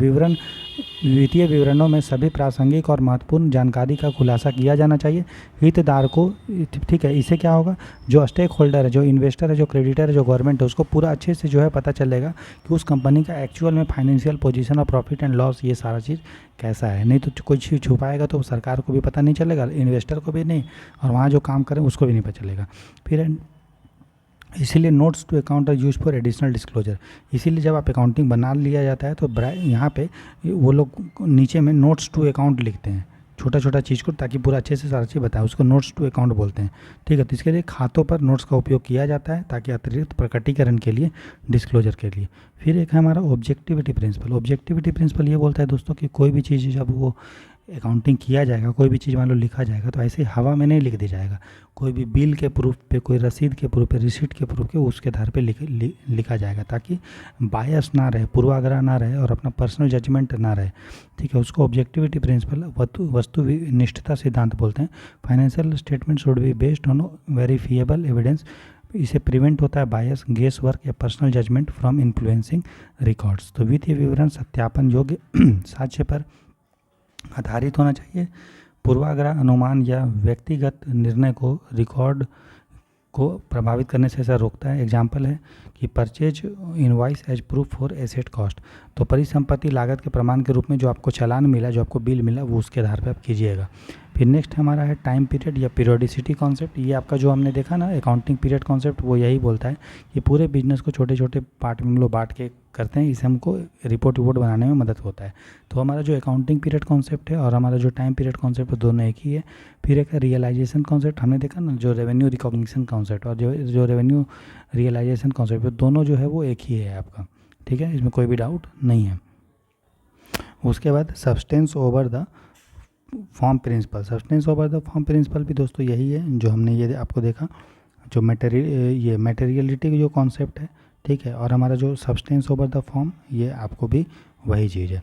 उसके बाद फेयर वैल्यू प्रिंसिपल, ये उतना वो सब काम का नहीं है, बस ये समझना है कि फेयर वैल्यू प्रिंसिपल में हम लोग करंट या मार्केट या फेयर वैल्यू पे चीज़ों को लिखते हैं। अभी हमने कॉस्ट प्रिंसिपल देखा, कॉस्ट में हिस्टोरिकल कॉस्ट पे लिखते हैं, फेयर वैल्यू प्रिंसिपल में मार्केट प्राइस पे लिखते हैं, बस हो गया। अभी भी इसलिए न्यूज़ में था क्योंकि मतलब इसलिए ये चीज़ ये रहता है। ठीक है, फेयर वैल्यू प्रिंसिपल थोड़ा न्यूज़ में, क्योंकि जो हमारा इंड एएस है, इंडियन अकाउंटिंग स्टैंडर्ड, IFRS, वो कहीं भी कभी जो है ये अलाउ करता है। फिर इंडस्ट्री प्रैक्टिस प्रिंसिपल है, कुछ इंडस्ट्री जो अलग अलग अपना अकाउंटिंग प्रैक्टिसेस को करता है, तो वो सब उतना काम का नहीं है। रिलायबिलिटी प्रिंसिपल मतलब आपका अकाउंटिंग ऐसा होना चाहिए जो रिलायबल हो, मतलब भरोसेमंद हो। भरोसेमंद कब होगा, जब आप जो है ऑब्जेक्टिविटी प्रिंसिपल को, वस्तुनिष्ठता को फॉलो करेंगे तो उसको बोलेंगे। ठीक है, तो दोनों एक ही है। फिर अंडरस्टैंडिंगबिलिटी प्रिंसिपल मतलब आपका जो अकाउंटिंग आप ऐसे करिए कि सामने वाला को पढ़ के समझ में आए कि आपने लिखा कहाँ है, ये नहीं कि आप अचर पचर कुछ भी लिख रहे हो। ठीक है। उसी तरह से कंपेरेबिलिटी प्रिंसिपल, आपका अकाउंटिंग ऐसा होना चाहिए कि आप जो है चीज़ों को कंपेयर कर पाएँ, नहीं तो कंपेयर नहीं कर पाएंगे। तो कंपेयर करने के लिए कैसे, जब आपका अकाउंटिंग जो मेथड आप यूज कर रहे हैं, जो पॉलिसी यूज कर रहे हैं, जो स्टैंडर्ड्स यूज कर रहे हैं, वो जब आप सेम यूज करेंगे अलग अलग टाइम पीरियड में, तो हम लोग बोलेंगे कि कंपेयर करना तुलनात्मक सिद्धांत उसको बोलते हैं। फिर न्यूट्रलिटी प्रिंसिपल, न्यूट्रलिटी में भी वही है जो रिलायबिलिटी है, ठीक है, तटस्थता, मतलब आपको कोई फ्री बायस वायस कुछ नहीं होगा, किसी को आप फेवर नहीं करोगे, ऑब्जेक्टिविटी को मेंटेन करोगे, वस्तुनिष्ठता को। फिर रेलिवेंस प्रिंसिपल, आपका जो भी आप अकाउंटिंग कीजिए, आप कुछ भी अगड़म बगड़म चीज़ मत लिख लीजिए। तो एक आपको नहीं लग रहा है कि जो रेलिवेंस चीज़ है वो कहीं ना कहीं आपका मेटेरियलिटी प्रिंसिपल से रिलेटेड है, ठीक है। तो दोनों एक ही है लगभग, ठीक है, कोई इसमें डाउट नहीं है। फिर एक है टाइमलीनेस प्रिंसिपल, ठीक है। टाइमलीनेस मतलब जो भी, ऐसा नहीं है कि आप अकाउंटिंग कर रहे हो और बहुत समय जा रहा है। अभी मान लीजिए सरकार को कोई इन्फॉर्मेशन चाहिए, या फिर जो इन्वेस्टर को कुछ इन्फॉर्मेशन चाहिए, तो आप उसी समय में उसको पूरा पहले से प्रिपेयर करके रखिए, ताकि जब ज़रूरत हो तो दे दिया जाए। उसको बोलते हैं टाइमलीनेस, समयबद्धता सिद्धांत, ठीक है। तो ये चीज़ है, क्लियर। इसलिए तीनों का तीनों आप देखिए गलत था स्टेटमेंट। तो फर्स्ट स्टेटमेंट क्यों गलत था कि गोइंग कंसर्न क्या बोलता है कि बिजनेस जो है लंबे समय तक चलेगा, और इसी के आधार पर हम लोग current asset, current liability, non current asset, non current liability बांटते हैं। हर ट्रांजैक्शन का डेबिट एंड क्रेडिट दो पहलू होता है, वो तो आपको डुअलिटी प्रिंसिपल बोलता है ना, दोहरा पहलू सिद्धांत, डुअल एस्पेक्ट प्रिंसिपल। फिर अकाउंटिंग पीरियड में हम लोग जो है अलग अलग टाइम पीरियड में उसको बांटते हैं। तो बोला लायबिलिटी एंड एसेट को करंट और नॉन करंट बांट रहे हैं, ये तो आपका गोइंग कंसर्न है, ठीक है। फिर एक्रूअल प्रिंसिपल क्या बोलता है, कोई भी ट्रांजैक्शन को तब रिकॉर्ड करो जब वो हुआ है, नहीं ये नहीं कि कब जो है वो ट्रांजैक्शन हुआ है, तब ये गलत है। ये उल्टा बोल रहा है कि ट्रांजैक्शन जब नहीं हुआ तब उसको मेंटेन मत करो। ये तो भाई एक्रूअल प्रिंसिपल नहीं, ये तो कैश प्रिंसिपल होगा। फिर कैश सिद्धांत, जब हम लोग कोई चीज़ को तब लिखते हैं जब कैश में हमको मिल रहा है, तो वो तो कैश प्रिंसिपल होगा। एक्रूअल में क्या होता है, जब भी वो ट्रांजैक्शन हो गया, जब लेन देन हो गया तभी लिख लो, ये नहीं कि कैश हो रहा है। तो इसलिए ये वाला भी गलत है, तीनों गलत था। बोला कितने सही है, तीनों का तीनों गलत है, तो आंसर हो गया डी। क्वेश्चन नंबर हम जो है वो थर्ड देखते हैं। बोल रहा है consider the following statement with respect to user of accounting information of a company. किसी कंपनी के लेखांकन सूचना के उपयोगकर्ताओं के संबंध में निम्नलिखित कथनों पर विचार कीजिए, ठीक है। देखो अकाउंटिंग जो इन्फॉर्मेशन होता है, लेखांकन जो हमारा सूचना होता है, उसको यूज करने वाले दो लोग होते हैं, एक होता है इंटरनल यूजर और एक होता है एक्सटर्नल यूजर, आंतरिक यूजर और बाह्य उपयोगकर्ता। पहला है any investor of a company, किसी कंपनी का कोई भी निवेशक। दूसरा है regular customer of a company for more than 1 year, किसी कंपनी के 1 वर्ष से अधिक समय से नियमित ग्राहक। फिर बोल रहा है irregular customer of a company, किसी कंपनी के अनियमित ग्राहक। बोल रहा how many of the above are internal user of accounting information, उपरोक्त में से कितने लोग लेखांकन सूचना के आंतरिक उपयोग करता हैं। अगर आपको अकाउंटिंग इन्फॉर्मेशन का कौन कौन यूजर है, अगर आपने अच्छे से पढ़ा है तो आपको बन जाएगा, नहीं पढ़ा है तो कोई बात नहीं, अभी हम आपको डिटेल में पढ़ाएंगे तो आप क्लियर हो जाएगा। ये क्वेश्चन आपके लिए एकदम हलवा रहेगा, ठीक है। इसका तीनों का तीनों स्टेटमेंट जो है दोस्तों वो गलत है, ठीक है, क्योंकि इंटरनल यूजर ये नहीं है, ये एक्सटर्नल यूजर। आगे हम डिटेल में देखेंगे। तो कितने स्टेटमेंट करेक्ट है, कोई नहीं करेक्ट है, तो आंसर हो जाएगा डी, 3 का डी। अब डिटेल में हम देखते हैं, ठीक है दोस्तों। तो पहला भी गलत है, दूसरा भी गलत और तीसरा भी गलत, ठीक है। तो तीनों का तीनों जो है वो आपका जो एक्सटर्नल यूजर्स हैं, इसलिए तीनों गलत था। अब डिटेल में देखते हैं। तो देखो जो अकाउंटिंग हमारा इन्फॉर्मेशन होता है, लेखांकन जानकारी, उसको यूज करने के आधार पे दो यूजर्स होते हैं, ठीक है। एक अकाउंटिंग इन्फॉर्मेशन मतलब वही प्रॉफिट एंड लॉस वाला में जो इन्फॉर्मेशन है, मतलब जो भी अकाउंटिंग किया जा रहा है तो उसमें कुछ जानकारी प्राप्त होता है ना, जैसे कि हमारा बैलेंस शीट से जानकारी प्राप्त होता है, प्रॉफिट एंड लॉस से, इनकम एंड एक्सपेंडिचर से, तो वो चीज़ है। तो उसको यूज करने के आधार पे दो लोगों को हम लोग दो टाइप के यूजर हो सकते हैं कि इंटरनल यूजर जो उस ऑर्गेनाइजेशन से रिलेटेड है, जो उस ऑर्गेनाइजेशन में काम कर रहा है, बस इतना आप समझिए। और एक्सटर्नल यूजर मतलब जो इंटरनल यूजर नहीं है, वो आपका बाह्य उपयोग करता है। तो इंटरनल यूजर में कौन कौन है, इंटरनल यूजर में कंपनी का जो ओनर है, जो मालिक है, ठीक है, वो आपका इंटरनल यूजर है, ठीक है, राइट, याद रखना है। और वो ओनर को जानकारी क्यों चाहिए होता है, ताकि उससे उस जानकारी का प्रयोग वो यूज कर सकता है कि हम जो इन्वेस्टमेंट करेंगे कितना उसको रिटर्न मिलेगा। फाइनेंशियल स्टेबिलिटी, वित्तीय स्थिरता के बारे में ओनर को जानकारी होना चाहिए। डिविडेंड पॉलिसी, लाभांश नीति के बारे में, ठीक है। इससे ओनर को मदद मिलता है मैनेजमेंट परफॉर्मेंस को देखने में कि जो प्रबंधन है वो कैसा काम कर रहा है, वो रिलेटेड। तो इंटरनल यूजर में ओनर आएगा। दूसरा हो गया मैनेजमेंट, जो कंपनी को जो मैनेज कर रहा है, मैनेजमेंट, ठीक है। उसके बाद तीसरा जो इंटरनल यूजर है वो है कंपनी में जो काम कर रहे हैं, जो वर्कर्स या एम्प्लॉइज, ठीक है, कर्मचारी और श्रमिक। तो ये भी आपका इंटरनल यूजर है, बस इतना आपको ध्यान रखना है। जो एक्सटर्नल यूजर जो है कंपनी का, मतलब जो अकाउंटिंग इन्फॉर्मेशन का एक्सटर्नल यूजर्स वो कौन है, बाकी इसके अलावा जो छोड़ के इन्वेस्टर हो, जो निवेशक हो, या फिर जो पोटेंशियल इन्वेस्टर जो सोच रहा है कि निवेश करने का, या फिर शेयर होल्डर जो कंपनी का शेयर खरीदा है, फिर क्रेडिटर जो कंपनी को लोन लिए दिया है उसको सामान को खरीदने, मतलब जिससे कंपनी ने उधार में सामान खरीदा है वो कंपनी के लिए क्रेडिटर है, याद रखिएगा। क्रेडिट लेनदार और मतलब क्रेडिटर और ऋणदाता मतलब लेंडर, दोनों में डिफरेंस होता है। जो क्रेडिटर होता है वो कंपनी को उधार में सामान बेचता है, ठीक है, मतलब शॉर्ट टर्म के लिए। ये करंट लाइबिलिटी हो गया कंपनी के लिए कि कंपनी को 1 साल के अंदर पैसा देना। जैसे मान लीजिए आप कोई बिजनेस कर रहे हैं, ठीक है, मान लीजिए आपको लैपटॉप का बिजनेस कर रहे हैं, लैपटॉप बेच रहे हैं, तो आपने कहीं से लैपटॉप उधार लिया है, तो जो व्यक्ति आपको लैपटॉप उधार दिया है वो आपके लिए क्रेडिटर होगा, क्योंकि आप उसको 1 साल के अंदर पैसा देंगे, और ये क्रेडिटर आपको 1 साल के अंदर पैसा देना होता है, याद रखिएगा। जो भी व्यक्ति क्रेडिटर होता है जो आपके बिजनेस में जिससे आप सामान ले रहे हैं उधार में, जो आपके बिजनेस से रिलेटेड है, तो उसको जो आप पैसा देना होता है आपको 1 साल के अंदर देना होता है। इसलिए जो क्रेडिटर होता है वो आपके लिए, चूँकि पैसा आप दे रहे हो, दोगे आप 1 साल के लिए, लाइबिलिटी है, और चूँकि 1 साल है तो 1 साल के लिए हम लोग करेंट बोलते हैं, तो ये आपके लिए करेंट लाइबिलिटी, चालू देनदारी है, शॉर्ट टर्म बोलते हैं उसको, ठीक है। और एक लेंडर होता है जो आपको पैसा दे रहा है, लेकिन पैसा वो आपको लंबे समय के लिए देगा। आप उससे सामान नहीं खरीद रहे हो उधार में, आप उससे उधार ले रहे हो, तो आपके लेंडर होगा, ऋणदाता होगा आपके लिए दीर्घकालिक, वो बैंक हो सकता है या कोई भी हो सकता है, ठीक है। तो ये सारा जो चीज़ है वो आपके लिए एक्सटर्नल यूजर्स है, अकाउंटिंग इन्फॉर्मेशन का एक्सटर्नल यूजर है। इसके अलावा जो गवर्नमेंट है या फिर जो रेगुलेटरी बॉडी है, जैसे मान लो सेबी है, आरबीआई है, आईआरडीआई, ट्राई है, तो ये सब आपके लिए क्या है, एक्सटर्नल यूजर्स है अकाउंटिंग इन्फॉर्मेशन का। फिर कंपनी के जो ग्राहक होते हैं, तो ग्राहक कोई भी हो, आप 1 साल में खरीदिए, 2 साल, 5 साल, जो भी, तो कंपनी के जो ग्राहक होते हैं वो भी अकाउंटिंग इन्फॉर्मेशन का एक्सटर्नल यूजर्स हैं, ठीक है दोस्तों।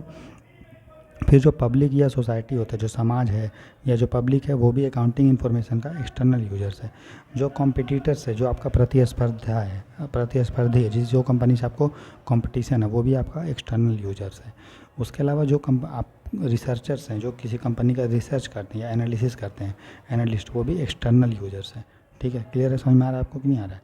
उसी तरह से जो ऑडिटर हैं वो भी क्या है, एक्सटर्नल यूजर। जो stock exchange, market regulator, tax authority, ये सब क्या है, एक्सटर्नल यूजर्स। समझ में आया। तो सिंपल सा याद रखना है आपको कि जो इंटरनल यूजर्स होते हैं उसमें आता है ओनर, जो कंपनी का मालिक है, मैनेजमेंट जो कंपनी को प्रबंध कर रहा है, और कर्मचारी जो कंपनी में काम कर रहे हैं। बस आपको शॉर्ट में याद करने के लिए MOE याद कर लीजिए, मैनेजर, ओनर या एम्प्लॉयर। बाकी जितने भी लोग हैं, चाहे वो इन्वेस्टर हो, क्रेडिटर हो, लेंडर हो, गवर्नमेंट हो, कस्टमर हो, पब्लिक हो, कॉम्पिटिटर्स हो, रिसर्चर हो, टैक्स अथॉरिटी, रेगुलेटर, ऑडिटर, ये सारे जो हैं वो एक्सटर्नल यूजर्स हैं, ठीक है। क्लियर है। इसीलिए तीनों का तीनों हमने दिया था आपको एक्सटर्नल, लेकिन आपको जानना था इंटरनल, इसीलिए तीनों का तीनों गलत हो गया दोस्तों, ठीक है। अब देखते हैं नेक्स्ट क्वेश्चन। क्वेश्चन नंबर 4 देखते हैं। बोल रहा है consider the following statement with respect two types of accounting. लेखांकन के प्रकार के संबंध में निम्नलिखित कथनों पर विचार करें। बोल रहा है cost accounting deals with the recording, classification and analysis of cost. बोल रहा है लागत लेखांकन लागतों के अभिलेखन, वर्गीकरण और विश्लेषण से संबंधित है। दूसरा स्टेटमेंट बोल रहा है कि financial accounting combines both the management accounting data and cost accounting cost data. बोल रहा है वित्तीय लेखांकन में प्रबंधन लेखांकन डेटा और लागत डेटा दोनों को सम्मिलित किया जाता है। तीसरा है बोल रहा है management accounting prepares the profit and loss account, balance sheet and cash flow statement. बोल रहा प्रबंधन लेखांकन में लाभ हानि खाता, बैलेंस शीट और नकदी प्रवाह विवरण तैयार किया जाता है या करता है। बोल रहा how many of the above are correct, कितने सही हैं। तो देखिए, अगर आपको पता है कि अकाउंटिंग जो होता है दोस्तों 3 टाइप का होता है। एक होता है कॉस्ट अकाउंटिंग, जिसमें हम लोग कॉस्ट को ध्यान में रख के अकाउंटिंग करते हैं कि वो चीज़ को बनाने में कितना खर्चा हुआ, ठीक है, रॉ मटेरियल, ये सारा चीज़। दूसरा होता है आपका फाइनेंशियल अकाउंटिंग, और फाइनेंशियल अकाउंटिंग में हम लोग बनाते हैं इनकम एंड एक्सपेंडिचर, मतलब फाइनेंशियल स्टेटमेंट बनाते हैं, income and expenditure, profit and loss, balance sheet. और जो मैनेजमेंट अकाउंटिंग होता है उसमें क्या होता है, जो कॉस्ट अकाउंटिंग और फाइनेंशियल अकाउंटिंग को कंबाइन किया जाता है और इन्फॉर्मेशन दिया जाता है मैनेजमेंट को, ठीक है, ताकि वो काम कर पाए। तो जब हम लोग मैनेजमेंट को ध्यान में रख के अकाउंटिंग करते हैं, जिसमें हम लोग दोनों बताना पड़ेगा, कॉस्ट वाला भी चीज़ बताना पड़ेगा और इनकम एक्सपेंडिचर, प्रॉफिट लॉस और बैलेंस शीट सारा बताना पड़ेगा, तो उसको हम लोग बोलते हैं मैनेजमेंट अकाउंटिंग। तो पहला तो सही है, लेकिन फाइनेंशियल अकाउंटिंग में ये होता है profit and loss, balance sheet, cash flow, और मैनेजमेंट अकाउंटिंग में होता है ये जिसमें फाइनेंशियल अकाउंटिंग का डेटा और कॉस्ट का डेटा कंबाइन किया जाता है, इसलिए ये और ये जो है वो गलत है। तो कितने सही है बताइए, एक सही है तो आंसर क्या हो जाएगा, ऑप्शन है। आप डिटेल में आप देखिए, तो 4 का आंसर हो जाएगा ऑप्शन है, पहला सही था, दूसरा तीसरा गलत था। तो देखो, जो अकाउंटिंग होता है, लेखांकन होता है दोस्तों, उसको यूज के आधार पे, पर्पस के आधार पे और स्कोप दायरा के आधार पे अलग अलग उसका ब्रांच डेवलप हुआ है।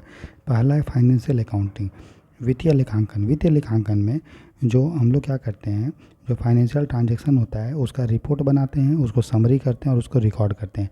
इसके लिए हम लोग बनाते हैं प्रॉफिट एंड लॉस स्टेटमेंट या अकाउंट्स, लाभ और हानि खाता, बैलेंस शीट बनाते हैं, ठीक है, और कैश फ्लो स्टेटमेंट बनाते हैं, बिजनेस में कितना पैसा आ रहा है, कितना पैसा जा रहा है, कैश। इसके लिए GAAP जनरल अकाउंटिंग जो हमारा प्रिंसिपल्स है उसको फॉलो करते हैं, IFRS इंटरनेशनल जो हमारा फाइनेंशियल स्टैंडर्ड्स है वो यूज करते हैं, इंडियन फाइनेंशियल, और IND AS Indian accounting standard use करते हैं, ठीक है। फोकस हम लोग जो फाइनेंशियल अकाउंटिंग में करते हैं वो एक्सटर्नल रिपोर्टिंग के लिए, जो इन्वेस्टर्स हैं या जो क्रेडिटर हैं, गवर्नमेंट है, उनके लिए हमारा फाइनेंशियल अकाउंटिंग जनरली किया जाता है, और ये पीरियोडिक होता है, मंथली, क्वार्टरली, एनुअली बेसिस पे किया जाता है। दूसरा टाइप का जो मेन अकाउंटिंग होता है उसको होता है कॉस्ट अकाउंटिंग। इसमें हम लोग कॉस्ट का जो लागत हो रहा है उसको हम लोग रिकॉर्ड करते हैं, क्लासीफाई करते हैं और उसको एनालिसिस करते हैं। तो लागत का रिकॉर्डिंग, वर्गीकरण और विश्लेषण किया जाता है। इससे जो हमारा इस्टेब्लिशमेंट है, जो कंपनी है, उसको कॉस्ट को नियंत्रण करने में, लागत पर नियंत्रण करने में, सेलिंग प्राइस, विक्रय मूल्य कितना रखना है उसके आधार पे, फिर जो अपना उसका ये है वेस्टेज है, अपव्यय है या अकुशलता है, उसको कम वो करेगा तो कॉस्ट उसका कम होगा, तो ये उसको मदद करता है। इसके अलग अलग स्टैंडर्ड टेक्निक यूज किया जाता है, स्टैंडर्ड कॉस्टिंग, मार्जिनल कॉस्टिंग और बजटरी कंट्रोल। ये सब उतना काम करनी है, बस हो गया बस। नेक्स्ट हमारा मैनेजमेंट अकाउंटिंग। तो मैनेजमेंट अकाउंटिंग में जो फाइनेंशियल अकाउंटिंग है और जो कॉस्ट डेटा है, दोनों को कंबाइन करके मैनेजमेंट को बताया जाता है। तो मैनेजमेंट चूँकि इंटरनल यूजर है, तो इंटरनल डिसीजन मेकिंग में मदद करने के लिए प्रबंधन लेखांकन, मैनेजमेंट अकाउंटिंग जो है वो किया जाता है। इससे मैनेजमेंट को प्लानिंग करने में, फोरकास्टिंग, पूर्वानुमान करने में, डिसीजन लेने में और परफॉर्मेंस इवैल्यूएशन, प्रदर्शन मूल्यांकन में इसका मदद मिलता है।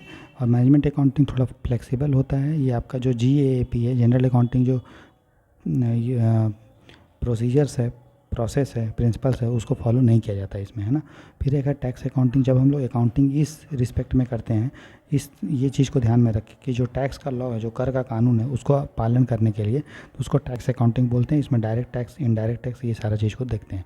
फिर एक ऑडिटिंग अकाउंटिंग होता है। ऑडिटिंग में क्या होता है, जो हमारा अकाउंट्स का बुक है उसको एग्जामिनेशन किया जाता है, व्यवस्थित जाँच किया जाता है। ये इंटरनल ऑडिट हो सकता है, जो कंपनी के लोग ही उसको ऑडिटिंग करेंगे, उसके एम्प्लॉय के द्वारा। एक्सटर्नल ऑडिट होता है, बाहर के लोग उसको ऑडिटिंग करते हैं, लेखा परीक्षा करते हैं। और एक स्टैट्यूटरी ऑडिट होता है, जब कोई लॉ के अंदर में, कानून के अंदर में बोला जाता है ऑडिटिंग करने के लिए, ठीक है। तो ऑडिटिंग करने से क्या होता है कि कोई भी गलती वलती है, डिटेक्शन है, फ्रॉड अगर हुआ है, धोखाधड़ी, तो पता चल जाता है। फिर एक है गवर्नमेंट अकाउंटिंग। तो गवर्नमेंट अकाउंटिंग गवर्नमेंट करती है, चाहे वो सेंट्रल, स्टेट, लोकल गवर्नमेंट है। CAG का जो रूल्स रेगुलेशन है उसको फॉलो किया जा रहा है, अकाउंटिंग में नहीं किया जा रहा उसके लिए। फिर एक है फोरेंसिक अकाउंटिंग।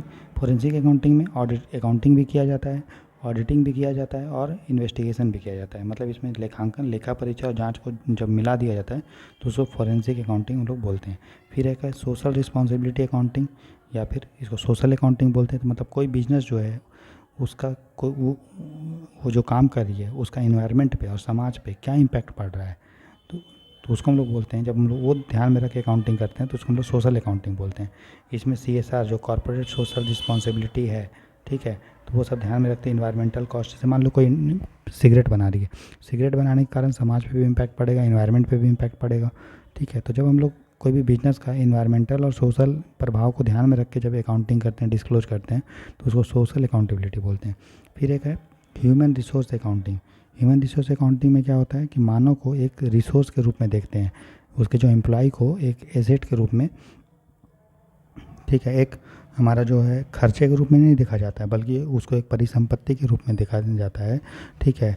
उसका कितना स्किल है, कितना नॉलेज है, उसको हम लोग रिकॉर्ड करते हैं। नाप तो नहीं सकते लेकिन रिकॉर्ड करते हैं, कितना वो पढ़ा लिखा है, उसको हम लोग ह्यूमन रिसोर्स अकाउंटिंग बोलते हैं। फिर एक फंड अकाउंटिंग होता है, तो ये सब उतना काम करनी है, छोड़ सकते हैं। फंड अकाउंटिंग में जो NPO के लिए किया जाता है, फंड बेस्ड TC का होता है। फिर प्रोजेक्ट अकाउंटिंग, कोई भी प्रोजेक्ट के लिए अकाउंटिंग जब किया जाएगा।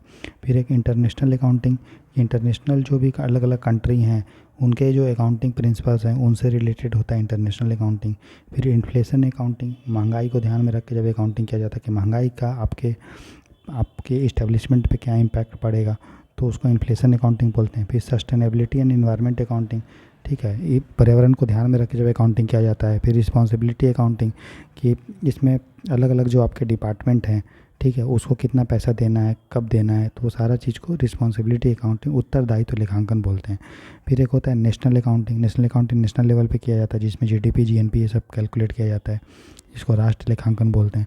फिर एक क्रिएटिव अकाउंटिंग, ठीक है, ये सब आप छोड़ दीजिए, कोई काम का नहीं है, ठीक है। क्रिएटिव अकाउंटिंग में बस ये समझिए कि ये अकाउंटिंग का एक तरीका है जिसमें कोई हम लोग रिजल्ट को जो प्राप्त करना चाहते हैं उसको दिखा देते हैं।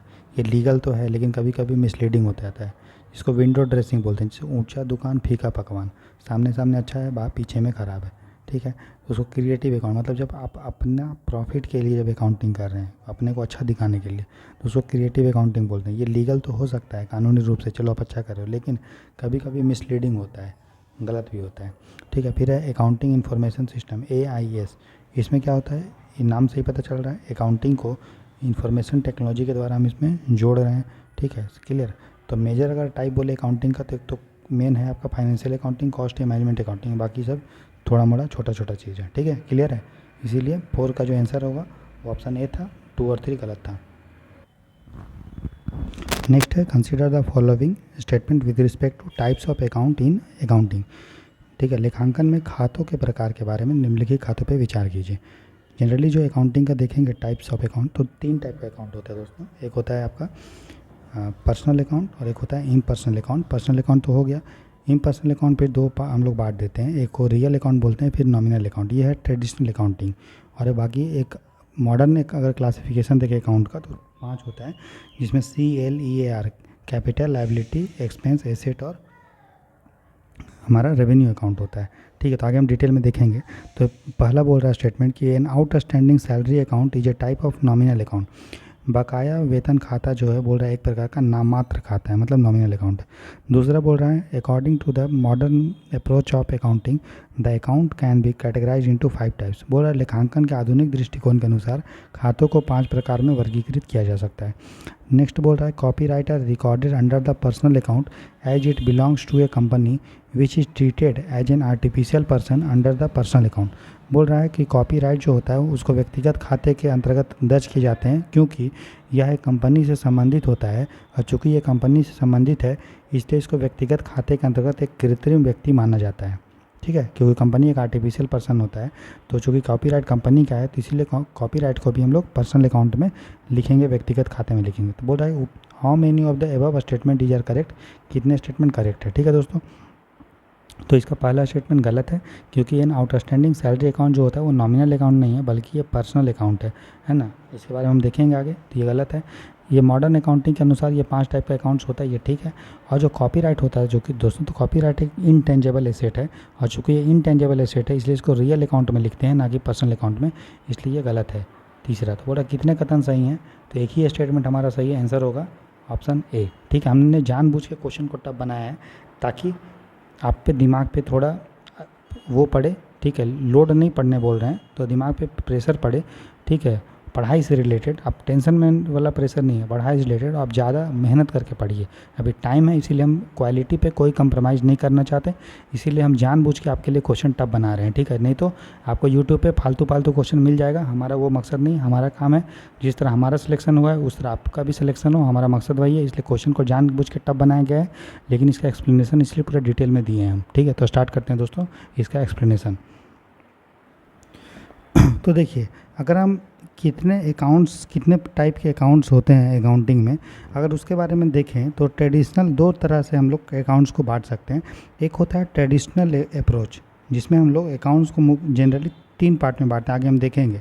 और दूसरा टाइप्स होता है मॉडर्न अप्रोच जिसमें अकाउंट्स को 5 टाइप में बांटते हैं। तो अगर सबसे पहले हम देखें कि ट्रेडिशनल अप्रोच, तो ट्रेडिशनल अप्रोच में अकाउंट्स को हम लोग सबसे पहले 2 पार्ट में बांटेंगे, एक हो गया पर्सनल और इम्पर्सनल, ठीक है। अभी हम डिटेल में देखेंगे, आपको टेंशन नहीं लेना है। और इम्पर्सनल अकाउंट को रियल और नॉमिनल में, तो मोटा मोटी अगर हम बोलें तो अकाउंट्स को हम लोग ट्रेडिशनल में 3 टाइप में बांटते हैं। एक तो हम लोग पर्सनल इम्पर्सनल बांट, लेकिन पर्सनल को फिर 2 में बांटा तो टोटल अकाउंट हो गया 3 अकाउंट, ठीक है। पर्सनल, रियल और नॉमिनल, याद रखिएगा रियल अकाउंट और नॉमिनल अकाउंट वो इम्पर्सनल का एग्जांपल है, ठीक है, मतलब सब टाइप है। तो अकाउंट 3 टाइप के हो गया ट्रेडिशनल के अकॉर्डिंग। एक हो गया रियल अकाउंट, तो रियल अकाउंट उस अकाउंट को बोलते हैं जिसमें दोस्तों हम लोग एसेट को लिखते हैं। किसको लिखते हैं दोस्तों? एसेट्स को। किसको लिखते हैं बोलिए? एसेट को, परिसंपत्ति को। आगे हम डिटेल में देखेंगे, मतलब जिससे आपको प्रॉफिट हो रहा है, ठीक है, या जो आपके लिए अच्छा है उसको हम लोग बोलेंगे एसेट। जैसे आपने मैगी ख़रीदा तो मैगी को आप खाइएगा, आपको मज़ा आएगा, तो मैगी आपके लिए एसेट है। आपने कंप्यूटर ख़रीदा आपको मज़ा आएगा, तो आपके लिए एसेट है। तो जिससे आपको कुछ फ़ायदा हो रहा है वो आपके लिए एसेट है। वो एसेट 2 टाइप से हो सकता है, टेंजेबल जिसको आप छू सकते हो, इनटेंजेबल जिसको आप नहीं छू। जैसे आपके पास मैगी है तो आप उसको छू सकते हो, तो ये आपका क्या होगा? टेंजेबल एसेट्स, ठीक है, क्लियर है। और इनटेंजेबल मतलब जिसको आप छू नहीं सकते, जैसे लिए आपके पास मान लीजिए किसी कंपनी का कोई कंपनी है, उसका ब्रांड इमेज है या कॉपीराइट है, पेटेंट है, उसको छू नहीं सकते हो, तो वो इनटेंजेबल एसेट है। पर्सनल अकाउंट हम देखेंगे आगे, ठीक है। और फिर नेक्स्ट होता है नॉमिनल अकाउंट। नॉमिनल अकाउंट में हम लोग इनकम, कंपनी को किसी को कितना इनकम हो रहा है और कितना खर्चा, मतलब जो डे टू डे बिजनेस से रिलेटेड है उसको नॉमिनल अकाउंट में लिखते हैं। रियल अकाउंट में लॉन्ग टर्म वाला लिखते हैं, और पर्सनल अकाउंट में किसी व्यक्ति के नाम पे होता है या किसी कंपनी के नाम पे। आप डिटेल में देखिए, समझ में सब पूरा चीज़ आ जाएगा, टेंशन की बात नहीं है। तो पहला होता है पर्सनल अकाउंट, जिसको हम लोग बोलते हैं व्यक्तिगत खाता। तो याद रखिए, व्यक्तिगत खाता सिर्फ व्यक्ति के नाम पे नहीं होता है। व्यक्तिगत खाता जो है किसी व्यक्ति के नाम पे हो सकता है, या फिर किसी फर्म्स के नाम पे, कोई कंपनी के नाम पे, या फिर कंपनियों के नाम पे हो सकता है। इसका 3 टाइप, पर्सनल अकाउंट का 3 टाइप होता है। एक होता है नेचुरल पर्सनल अकाउंट। तो नेचुरल पर्सनल अकाउंट वो किसी व्यक्ति के नाम पे होगा, जैसे राम का अकाउंट, श्याम का अकाउंट। तो याद रखिए, नेचुरल पर्सनल अकाउंट जो होगा प्राकृतिक व्यक्ति वाला, किसको बोलेंगे? कोई भी व्यक्ति को बोलेंगे, जैसे राम का खाता। एक होता है आर्टिफिशियल पर्सन। ये आर्टिफिशियल पर्सन मतलब कृत्रिम व्यक्ति। ये कोई व्यक्ति नहीं होता है बल्कि किसी कंपनी का अकाउंट होता है। जैसे आप मान लीजिए अकाउंट बना रहे हैं इन्फोसिस का अकाउंट, ठीक है, या फिर रिलायंस का अकाउंट है ना, जियो का अकाउंट। तो जब उसको हम लोग बोलते हैं आर्टिफिशियल पर्सन, कृत्रिम व्यक्ति का अकाउंट, जैसे कंपनी या इंस्टीट्यूशन का, जैसे इन्फोसिस लिमिटेड अकाउंट। तीसरा जो पर्सनल अकाउंट का टाइप होता है उसको हम लोग बोलते हैं रिप्रेजेंटेटिव पर्सन अकाउंट। इसको पहचानने के लिए ये है कि इस अकाउंट के पहले कुछ वर्ड्स जुड़े होते हैं, ठीक है। वो रिप्रेजेंटेटिव पर्सन अकाउंट क्या करता है? वो किसी ग्रुप को या किसी व्यक्ति को रिप्रेजेंट करता है, और उसको पहचानने के लिए आपको याद ध्यान रखना है उसमें आउटस्टैंडिंग लिखा होगा या प्रीपेड लिखा होगा। तो अगर मान लीजिए कोई अकाउंट में लिखा हुआ आउटस्टैंडिंग सैलरी अकाउंट या प्रीपेड सैलरी अकाउंट, या आउटस्टैंडिंग मतलब लिखा हुआ है आउटस्टैंडिंग रेंट अकाउंट या प्रीपेड रेंट अकाउंट, मतलब अगर आउटस्टैंडिंग या रेंट लिखा हुआ, आउटस्टैंडिंग मतलब बकाया लिखा हुआ है या फिर प्रीपेड लिखा हुआ है, तो आप तुरंत समझ जाइएगा कि वो पर्सनल अकाउंट है। और अगर स्पेसिफिक रूप से पूछेगा, विशेष रूप से, तो वो रिप्रेजेंटेटिव पर्सनल अकाउंट है, ठीक है। तो याद क्या रखना है कि पर्सनल अकाउंट जो होता है वो किसी भी व्यक्ति का, किसी भी कंपनी का या ग्रुप ऑफ कंपनी या पर्सनस का हो सकता है। अगर वो किसी व्यक्ति का है तो उसको हम लोग बोलेंगे नेचुरल पर्सनल अकाउंट। अगर वो किसी कंपनी का है तो हम लोग बोलेंगे आर्टिफिशियल पर्सनल अकाउंट। और अगर वो किसी ग्रुप को या किसी व्यक्ति को रिप्रेजेंट कर रहा है और उसमें अगर आउटस्टैंडिंग या प्रीपेड लिखा हुआ है तो उसको हम लोग बोलेंगे रिप्रेजेंटेटिव पर्सन अकाउंट, ठीक है।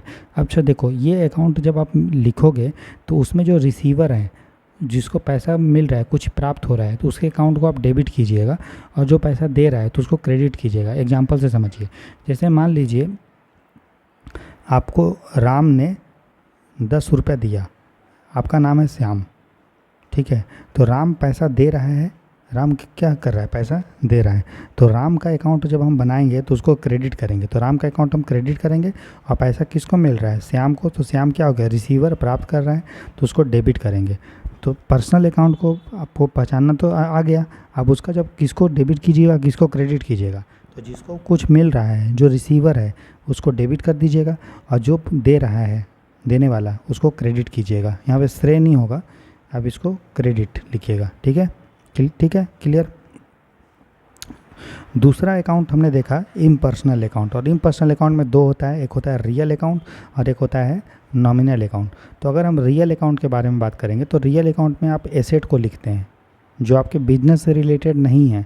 याद रखिए, एसेट्स जो होता है वो 2 टाइप का होता है, करेंट एसेट और एक नॉन करेंट एसेट। लेकिन रियल अकाउंट में जो हम लिखते हैं वो हम लिखते हैं नॉन करेंट एसेट को, ये थोड़ा ध्यान रखना है आपको, करंट एसेट को तो हम इसमें लिखेंगे, नॉमिनल अकाउंट में हम लिखेंगे करंट एसेट को या करंट लायबिलिटी, क्योंकि वो आपको बिजनेस से रिलेटेड हो गया, ठीक है। रियल अकाउंट में हम लोग एसेट को लिखते हैं, प्रॉपर्टी को लिखते हैं, लेकिन लॉन्ग टर्म वाला जिसका आपको बिजनेस नहीं है। जैसे कि मान लीजिए आपका बिजनेस है कंप्यूटर को बेचने का, खरीदने का, तो आपके लिए कंप्यूटर खरीदना बेचना जो होगा वो बिजनेस का पार्ट हो गया, तो उसको आप नॉमिनल अकाउंट में लिखिएगा, ठीक है। लेकिन मान लीजिए आपने गाड़ी भी खरीदा कि उससे हम कंप्यूटर को लाएंगे और बेचेंगे, तो कंप्यूटर तो गाड़ी जो बेचना और ख़रीदना जो है वो आपके लिए बिजनेस का पार्ट नहीं है। ऐसा तो नहीं आपका काम बिजनेस है गाड़ी खरीदना बेचना, ठीक है, तो वो आपके जो होगा वो रियल अकाउंट में लिखिएगा जब गाड़ी वाला।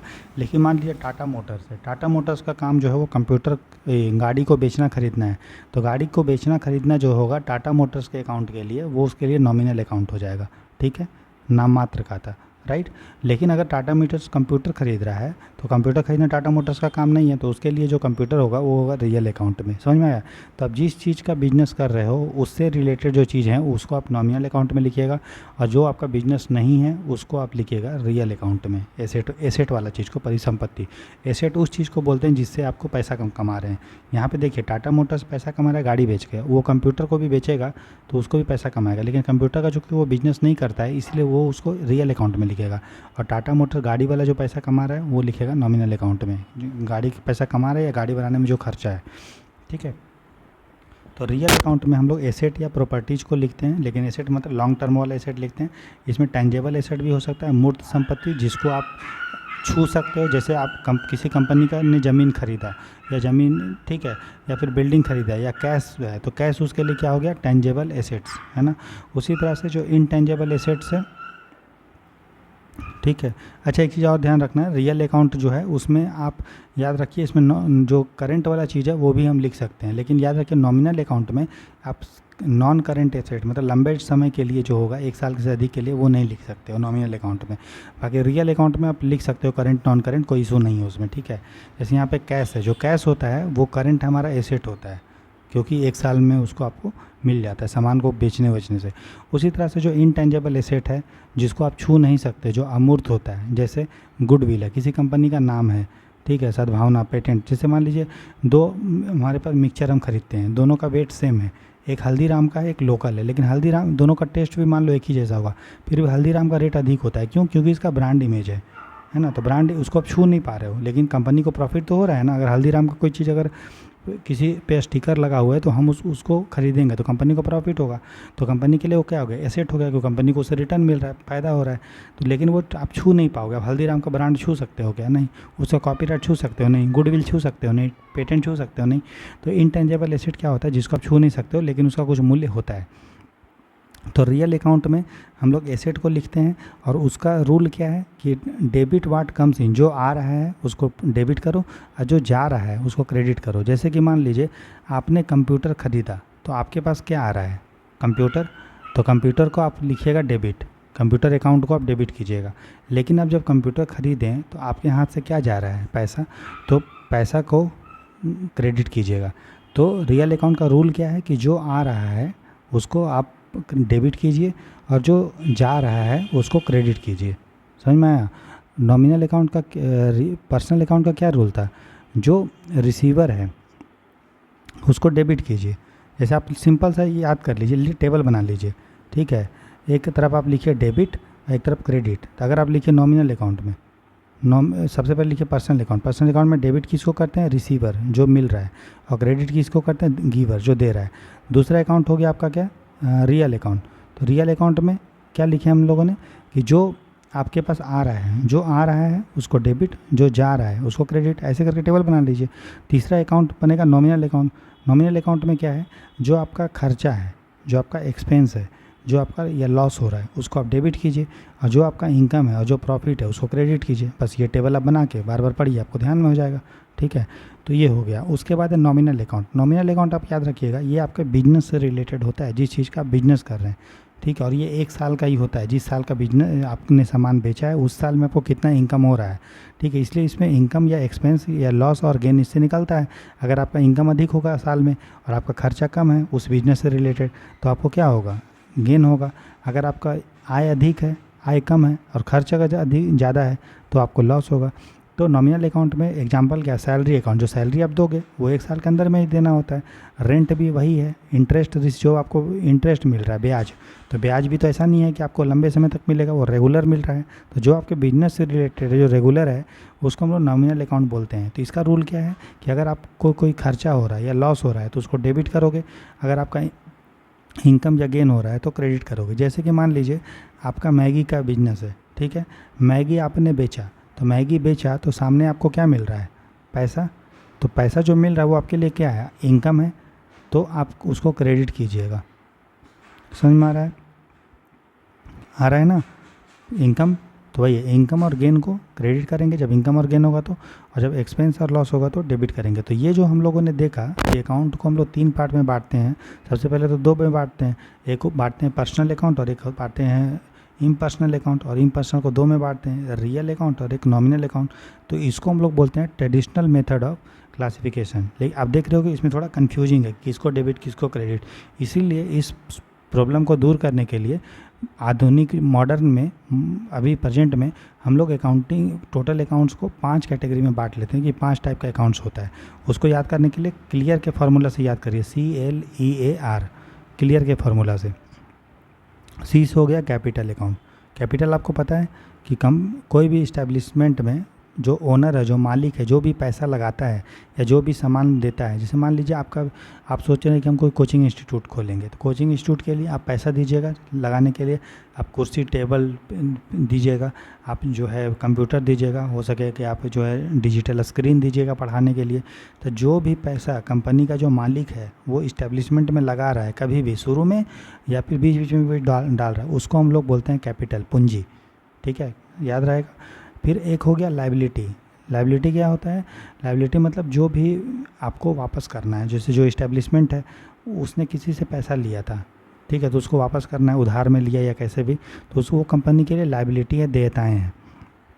फिर ई से हो गया एक्सपेंस, खर्चा, ठीक है, तो खर्चा हो गया ई से।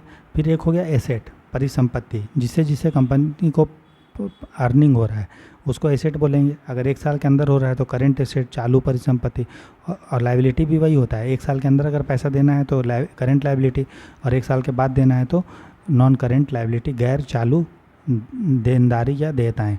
और एसेट भी है, करेंट एसेट और नॉन करेंट एसेट। और आर से हो गया रेवेन्यू, राजस्व। राजस्व जो है याद रखिएगा, जो हमारा एक्सपेंस है और जो हमारा रेवेन्यू है ये 1 साल का होता है, मतलब जिस साल का आप अकाउंटिंग बना रहे हो, स्टेटमेंट बना रहे हो, उसी से रिलेटेड होता है। इसलिए एक्सपेंस और रेवेन्यू को हमने देखा था नॉमिनल अकाउंट होता है। एसेट आप क्या देखें, रियल अकाउंट है ना। और कैपिटल अकाउंट को हम लोग बोल सकते हैं, ये क्या है, एसेट और लायबिलिटी, ये सब हम लोग बोल सकते हैं ये क्या है, रियल अकाउंट। और कैपिटल वाला क्या हो गया आपका पर्सनल अकाउंट। ठीक है, तो अब देखिए ये उसी टाइप का है ना, ये पर्सनल अकाउंट हो गया, ये दोनों जो हो गया वो नॉमिनल अकाउंट हो गया, और लायबिलिटी और एसेट जो हो गया वो रियल अकाउंट हो गया। तो उसको थोड़ा प्रॉब्लम को दूर करने के लिए, ताकि इतना आपको कन्फ्यूजन ना हो, इसीलिए क्लियर के फार्मूला से आपको हो जाएगा। इसमें आपको याद रखना है CLEAR में जब आपका लायबिलिटी और एसेट जब आपका बढ़ेगा, ठीक है, आपका एक्सपेंस, आपका खर्चा और एसेट आपका बढ़ेगा। अभी आपको हम पूरा समझा देंगे, टेंशन की बात नहीं है, बस इतना ध्यान रखना है आपको कि एसेट और लायबिलिटी, ए और ई, एसेट और एक्सपेंस, एसेट और एक्सपेंस, एसेट और एक्सपेंस, एसेट और एक्सपेंस, एसेट और एक्सपेंस, अगर आपका बढ़ेगा तो होता है डेबिट, बस आप इतना याद रख लीजिए, और घटेगा तो क्रेडिट। बाकी कैपिटल है, लायबिलिटी या रेवेन्यू, ये अगर आपका बढ़ेगा तो उल्टा होगा, ये होगा क्रेडिट, और घटेगा तो डेबिट, बस आप इतना याद कर लीजिए। एसेट और एक्सपेंस अगर आपका बढ़ेगा तो डेबिट होता है, बाकी घटेगा तो क्रेडिट हो जाएगा। और CL और R, कैपिटल, लायबिलिटी और रेवेन्यू, अगर आपका बढ़ेगा तो क्रेडिट होगा। इतना हो गया, बस यहीं पे आपको वो दिया हुआ है कि एसेट अगर आपको बढ़ेगा तो डेबिट कीजिए, डेबिट इंक्रीज, और डिक्रीज होगा तो क्रेडिट। एसेट 2 टाइप का होता है, करेंट एसेट होता है और non current asset. Non current asset को फिक्स्ड एसेट भी बोलते हैं, अचल परिसंपत्तियाँ भी बोला जाता है। वर्तमान करेंट एसेट में हम लोग कैश को रखते हैं।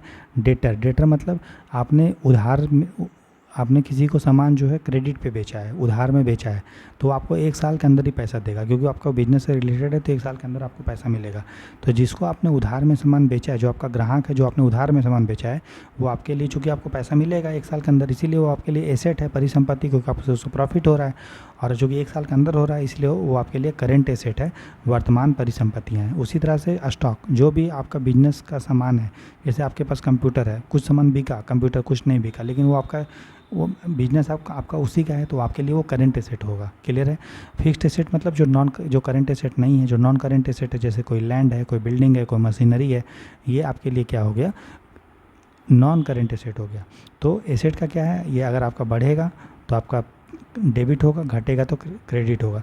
जैसे कि मान लीजिए आपका कंप्यूटर खरीदने बेचने का बिजनेस है, आपने कंप्यूटर लाया, खरीदा, ठीक है, क्लियर है। तो आपके पास क्या आ रहा है दोस्तों, कंप्यूटर आ रहा है, आपके पास क्या आ रहा है, कंप्यूटर।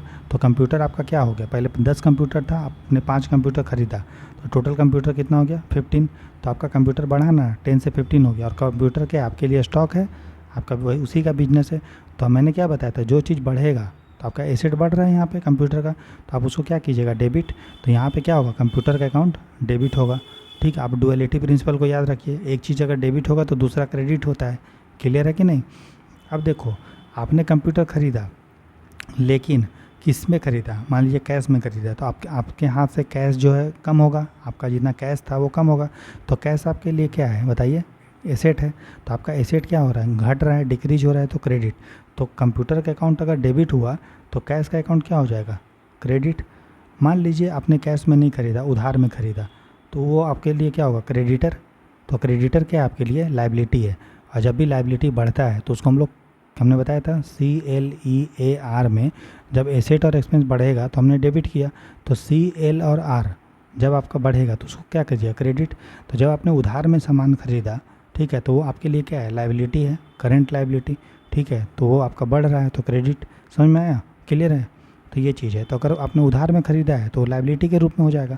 अगर आपने कैश में ख़रीदा है तो आपका कैश जो है एसेट है वो आपका घटेगा। ठीक है, तो चूँकि एसेट है घट रहा है तो क्रेडिट, और आपका लाइबिलिटी बढ़ रहा है तो डेबिट, सॉरी क्रेडिट, है ना। लाइबिलिटी का भी है, लाइबिलिटी अगर वो बढ़ेगा तो क्रेडिट करिएगा, और वो अगर घट रहा है तो डेबिट कीजिएगा। जैसे करेंट लाइबिलिटी है, ठीक है, करेंट लाइबिलिटी मतलब वही है जो आपके बिजनेस से रिलेटेड है और आपने जो है उधार में सामान लिया है, तो वो क्रेडिटर्स उसको बोलते हैं, 1 साल के अंदर रिटर्न करना आपको, उसको बोलेंगे करंट लाइबिलिटी।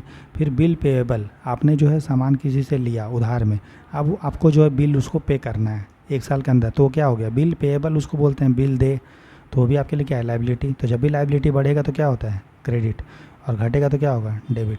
कोई लॉन्ग टर्म लाइबिलिटी होता है जिसको हम लोग नॉन करेंट बोलते हैं, जैसे आपने किसी से लोन लिया या फिर आपने किसी से डिबेंचर लिया, दोनों एक ही जैसा है, ज़्यादा अंतर उसमें नहीं है, तो वो भी आपका लाइबिलिटी है। ये बढ़ रहा है तो आपको क्रेडिट, घट रहा है तो डेबिट। ठीक है, जैसे आपने किसी से लोन लिया था, अब लोन वापस कर देंगे तो आपका जो लाइबिलिटी है वो कम हो जाएगा, तो उस केस में आप उसको डेबिट कीजिएगा। ठीक है, अगर आपने किसी से लोन लिया, ठीक है, तो आपका क्रेडिट, आपका लोन बढ़ा तो आप उसको क्रेडिट कीजिएगा। उसी तरह से कैपिटल या इक्विटी, इक्विटी वही होता है, कैपिटल एक ही चीज़ है, वो आपका बढ़ेगा। आप क्लियर के फार्मूला से याद कर लीजिए। ठीक है, कि एसेट और एक्सपेंस को बढ़ने का तो बस डेबिट, बाकी घटेगा, बाकी बढ़ेगा तो क्रेडिट, बस। तो यहाँ पे देखो कैपिटल बढ़ रहा है तो क्रेडिट, घट रहा है तो डेबिट। फिर आप देखो ई मतलब एक्सपेंस, एक्सपेंस या लॉस बोल सकते हैं, खर्चा या लॉस। तो एक्सपेंस या लॉस आपका बढ़ रहा है तो डेबिट इंक्रीज, और अगर घटेगा तो क्रेडिट। फिर इनकम एंड गेन, बाकी आर मतलब रेवेन्यू, रेवेन्यू को इनकम भी बोल सकते हो, जो आपको पैसा मिल रहा है, या फिर गेन, लाभ, तो ये आपका बढ़ेगा तो क्रेडिट, घटेगा तो डेबिट। तो इसी को देखो अब कितना आसान हो गया कि क्लियर के फार्मूला से कि एसेट और एक्सपेंस अगर बढ़ रहा है तो डेबिट, बाकी घटेगा तो क्रेडिट, बाकी जो CLR है, क्रेडिट, लाइबिलिटी और रेवेन्यू, वो अगर आपका बढ़ेगा तो क्रेडिट, घटेगा तो डेबिट, बात खत्म। ठीक है, तो यहाँ पे एक आपको टेबल दिया हुआ है जो हमने आपको बताया कि ट्रेडिशनल अकाउंट जो होता है, पर्सनल अकाउंट, रियल अकाउंट और नॉमिनल अकाउंट। ठीक है, एग्जांपल है राम का अकाउंट, SBI। यहाँ पे देखिए ट्रेडिशनल पर्सनल अकाउंट में क्या है, राम का account, SBI account, SBI account क्या, SBI बैंक का अकाउंट क्या हो गया दोस्तों बताइए, ये आपका आर्टिफिशियल पर्सन हो गया। और आउटस्टैंडिंग सैलरी क्या हो गया, रिप्रेजेंटेटिव पर्सन।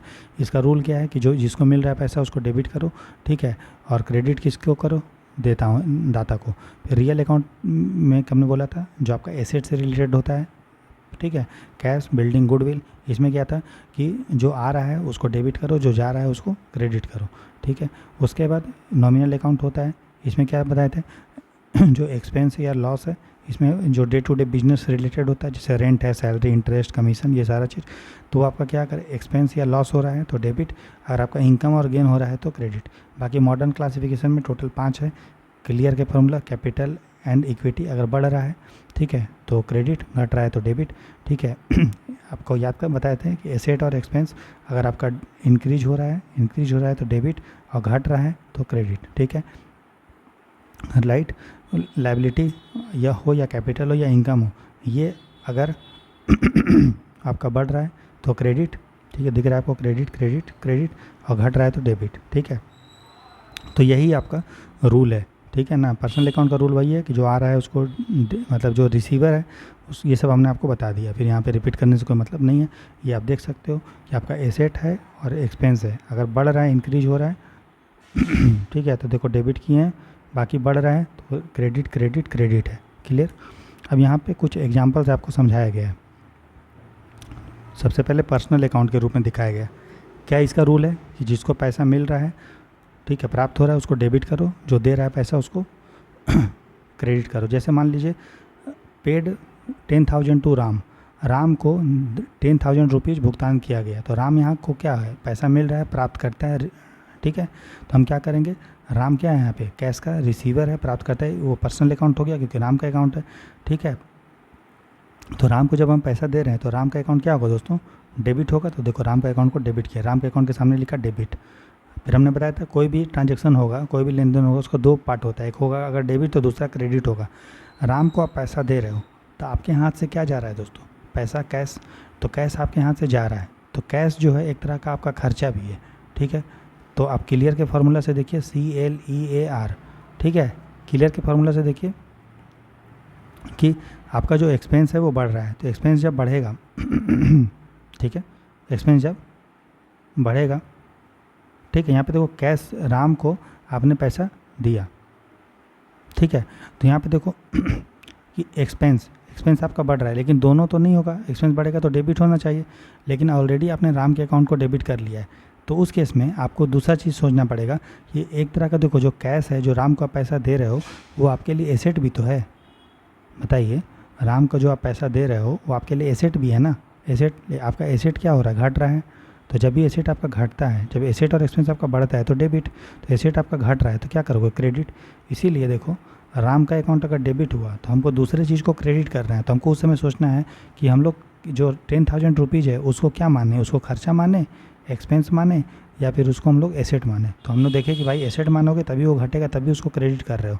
तो हमने राम के अकाउंट को डेबिट किया, कैश के अकाउंट को क्रेडिट किया। क्लियर हो गया, समझ में आ गया। उसके बाद ये हो गया पर्सनल अकाउंट का रूल, जो बोलता है कि जिसको पैसा मिल रहा है उसको डेबिट करो, ठीक है। दूसरा है रियल अकाउंट का रूल। रियल क्या बोलता है, जो चीज़ आ रहा है उसको डेबिट करो, जो चीज़ जा रहा है उसको क्रेडिट करो। जैसे मान लीजिए purchase machinery for 50,000 in cash, आपने कोई मशीनरी खरीदा 50,000 रुपये में, तो आपके पास क्या आया बताइए, आपके पास मशीन आया, तो मशीन का अकाउंट क्या करोगे, जो आ रहा है उसको डेबिट करो। तो मशीनरी अकाउंट को देखिए हम लोगों ने डेबिट किया, ठीक है, 50,000 रुपीज़ में, ठीक है। और आपके पास क्या, आपसे क्या जा रहा है, आपसे पैसा जो है दूर जा रहा है, तो पैसा दूर जा रहा है तो कैश का अकाउंट क्या किया हमने, क्रेडिट। आप इसको क्लियर के फार्मूला से भी बना सकते हो, क्योंकि क्लियर फार्मूला सब में लग जाएगा। अब बताइए आपके पास क्या आया, मशीन, तो मशीन आपके लिए क्या है दोस्तों, एसेट है। मशीन आपके लिए क्या है, एसेट। तो जब भी एसेट हमारा बढ़ता है तो क्या किया, डेबिट। तो मशीन का अकाउंट क्या किया हमने, डेबिट किया, तो देखो डेबिट हुआ। अब देखो आपके हाथ से क्या जा रहा है, पैसा, कैश। तो कैश आपके लिए क्या है बताइए, कैश आपके लिए क्या है, एसेट है।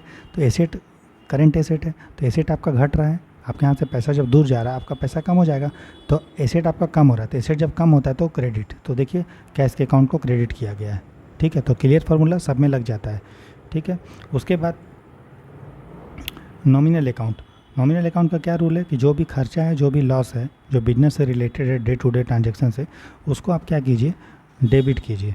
और जो भी आपका इनकम और गेन हो रहा है, लाभ हो रहा है या आय हो रहा है, उसको आप क्रेडिट कीजिए। जैसे आपने रेंट दिया 5,000 रुपीज़, ठीक है, तो ये हमको बताइए तो रेंट जो आपने दिया है, रेंट आपके लिए क्या है, खर्चा। तो रेंट का अकाउंट आप क्या कीजिएगा, डेबिट। हमने देखा ना, खर्चा को डेबिट करो। आपने 5000 रुपीज़ दिया तो आपके हाथ से पैसा कम हो गया। तो रियल अकाउंट के अकॉर्डिंग अगर देखिएगा, क्योंकि जो एसेट है वो कहाँ लिखते हैं, रियल अकाउंट में। तो आपका एसेट क्या हुआ, कम हुआ। तो एसेट आपका कम होगा तो क्या होगा, क्रेडिट। क्लियर के फॉर्मूला से भी देखिए कि आपका जो सैलरी आपने, रेंट जो आपने दिया वो आपके लिए एक्सपेंस है। और जब भी आपका एक्सपेंस बढ़ा, एसेट या एक्सपेंस जब भी आपका बढ़ता है, यहाँ पे एक्सपेंस बढ़ रहा है, खर्चा बढ़ा, तो आप क्या लिखोगे, डेबिट। ठीक है।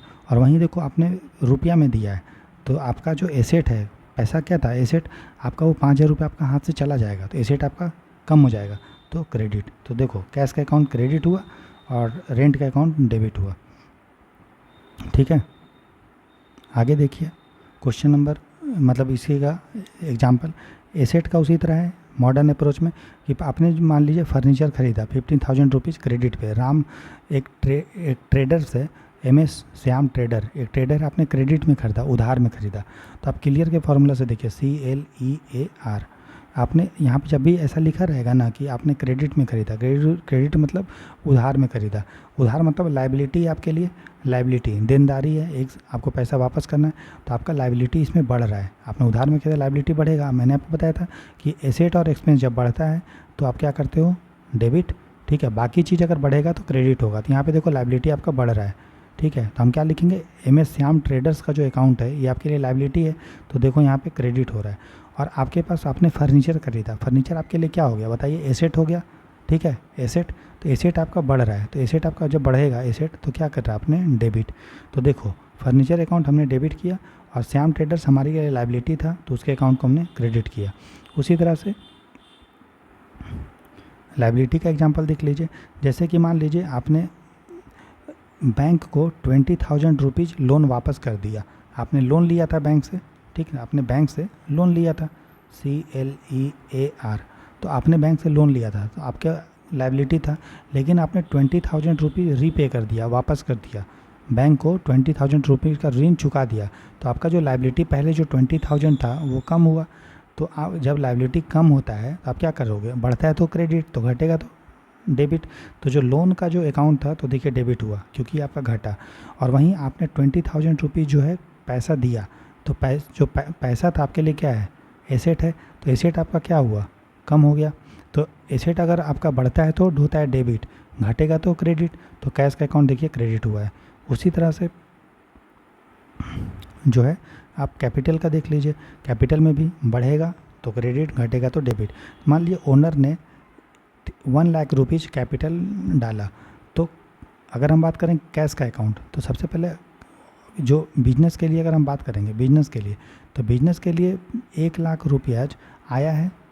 बिजनेस में अगर 1 लाख रुपये डाला गया ओनर के द्वारा, तो अगर हम किसका, कंपनी का ना बना रहे हैं अकाउंट, तो कंपनी में 1 लाख रुपया आया, तो कंपनी के लिए जो पैसा है 1 लाख रुपये वो क्या है, एसेट है। तो एसेट हमारा बढ़ रहा है, तो कैश अकाउंट 1 लाख रुपीज़ बढ़ा। लेकिन साथ ही साथ अगर हम लाइबिलिटी, कैपिटल भी बढ़ा, 1 लाख रुपीज़। ठीक है। या फिर हम बोल सकते हैं कि जो 1 लाख रुपये ये जो डाला गया है कैपिटल, वो कंपनी के लिए कहीं ना कहीं क्या है, लाइबिलिटी भी है, क्योंकि वापस करना है पैसा, तो लाइबिलिटी यहाँ पे बढ़ रहा है। तो जब भी हमारा कैपिटल लाइबिलिटी बढ़ता है तो क्या होता है, क्रेडिट, है ना। तो देखिए कैपिटल अकाउंट क्रेडिट हुआ और कैश अकाउंट डेबिट। सबसे पहले हम लोग डेबिट को लिखते हैं तभी, और बाकी जो नीचे हुआ वो क्या है, क्रेडिट है। ठीक है। उसके बाद है एक्सपेंस लॉस अकाउंट। तो मान लीजिए आपने पेड किया सैलरी किसी को, तो CLEAR, आपने किसी को सैलरी दिया, कितना, 8,000 रुपीज़। तो आपने कैश में दिया होगा, तो आपका जो एसेट है वो कम हुआ। तो जब भी आपका एसेट कम होगा तो क्या होता है, क्रेडिट। तो देखो कैश अकाउंट क्या हुआ है, क्रेडिट। लेकिन आपको नहीं देखो, आपने सैलरी दिया है, तो सैलरी आपके लिए क्या है दोस्तों, खर्चा है, तो एक्सपेंस। तो जब भी एक्सपेंस हमारा बढ़ रहा है यहाँ पे, तो जब भी एसेट या एक्सपेंस बढ़ता है तो क्या होता है, डेबिट। तो देखिए यहाँ पे सैलरी अकाउंट हुआ है डेबिट और कैश अकाउंट हुआ है क्रेडिट। ठीक है, क्लियर है। देखो क्लियर के फार्मूले से हम आपको क्लियर करवा रहे हैं ना। तो इनकम और गेन देखते हैं। तो आपने रिसीव्ड कमीशन 3,000 रुपीज़, आपको कहीं से कमीशन मिला है, कोई भी बिजनेस आप कर रहे हैं, आपको कहीं से कमीशन मिला है। तो जो कमीशन आपको मिल रहा है वो आपके लिए क्या है दोस्तों, बताइए, वो आपके लिए इनकम है ना। आपके लिए क्या बोल सकते हैं, उसको रेवेन्यू बोल सकते हैं, या हम बोल सकते हैं वो आपके लिए एसेट है, जो आपको पैसा मिल रहा है। तो आपका देखिए रेवेन्यू बढ़ रहा है, और आपका जो है, आपके सबसे पहले समझिए, आपको कहीं से जो है कमीशन मिल रहा है। ठीक है। तो कमीशन जब मिल रहा है तो कमीशन आपके लिए क्या है, इनकम है। कमीशन आपके लिए क्या है बोल सकते हैं, रेवेन्यू है या इनकम है। तो जब ये रेवेन्यू और इनकम आपका जो है हमारा बढ़ेगा तो क्या होता है, क्रेडिट होता है, ठीक है। और दूसरी तरफ आपको 3000 कैश भी मिल रहा है, मतलब पैसा, तो पैसा आपके लिए क्या एसेट, तो एसेट बढ़ा तो आपका हुआ डेबिट। तो देखो कैश अकाउंट हो गया डेबिट, और कमीशन अकाउंट एक तरह का रेवेन्यू है, इनकम है, तो वो हुआ क्रेडिट, ठीक है, क्लियर। तो हर ट्रांजेक्शन का दो आपका पार्ट होता है, एक होगा डेबिट तो दूसरा होगा क्रेडिट, ठीक है दोस्तों, समझ में आया।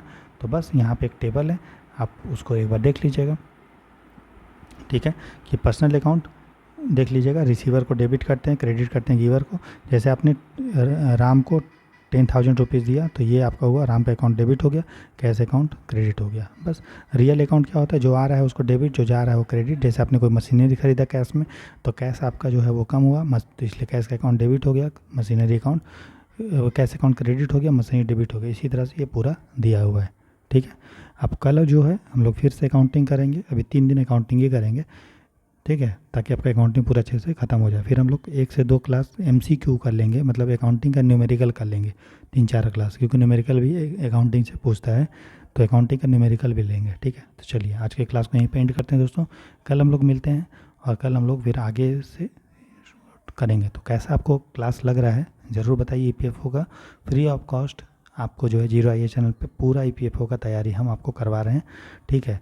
और आपको इधर उधर कहीं भी जाने का ज़रूरत नहीं है, सारा चीज़ आपको यहीं पे मिल जाएगा। और आप देख रहे हैं कि क्वेश्चन का जो लेवल है वो बहुत हमने जानबूझ के हाई रखा है, और लेकिन इसका जो एक्सप्लेनेशन है वो बहुत ही हमने डिटेल में लिया है, ताकि आपको कोई भी दिक्कत ना हो, और आप इस टॉपिक से UPSC कैसा भी क्वेश्चन पूछेगा आपका आसानी से बन जाएगा दोस्तों, कोई दिक्कत नहीं होगा। चलिए इसी तरह से हम पूरा सिलेबस को धीरे धीरे करके ख़त्म कर देंगे। तो जो लोग चैनल पर नए हैं वो लाइक शेयर सब्सक्राइब जरूर कीजिए। हमारा मकसद दोस्तों जीरो IAS चैनल को स्टार्ट करने का एक ही है कि जिस तरह से हमारा सिलेक्शन हुआ है उस तरह से सभी बच्चों का सिलेक्शन हो और सब बच्चे पढ़ें। कोई भी बच्चे जो है रिसोर्स के अभाव में, संसाधन के अभाव में, पैसे के अभाव में उनका पढ़ाई ना रुके, यही हमारा इस जीरो IAS चैनल को स्टार्ट करने का उद्देश्य है दोस्तों, ठीक है। तो कल मिलते हैं फिर से हम लोग 10 बजे रात में, तब तक के लिए अपना ख्याल रखिए, खुश रहिए, मस्त रहिए, God bless you, good night, take care दोस्तों, बाय बाय।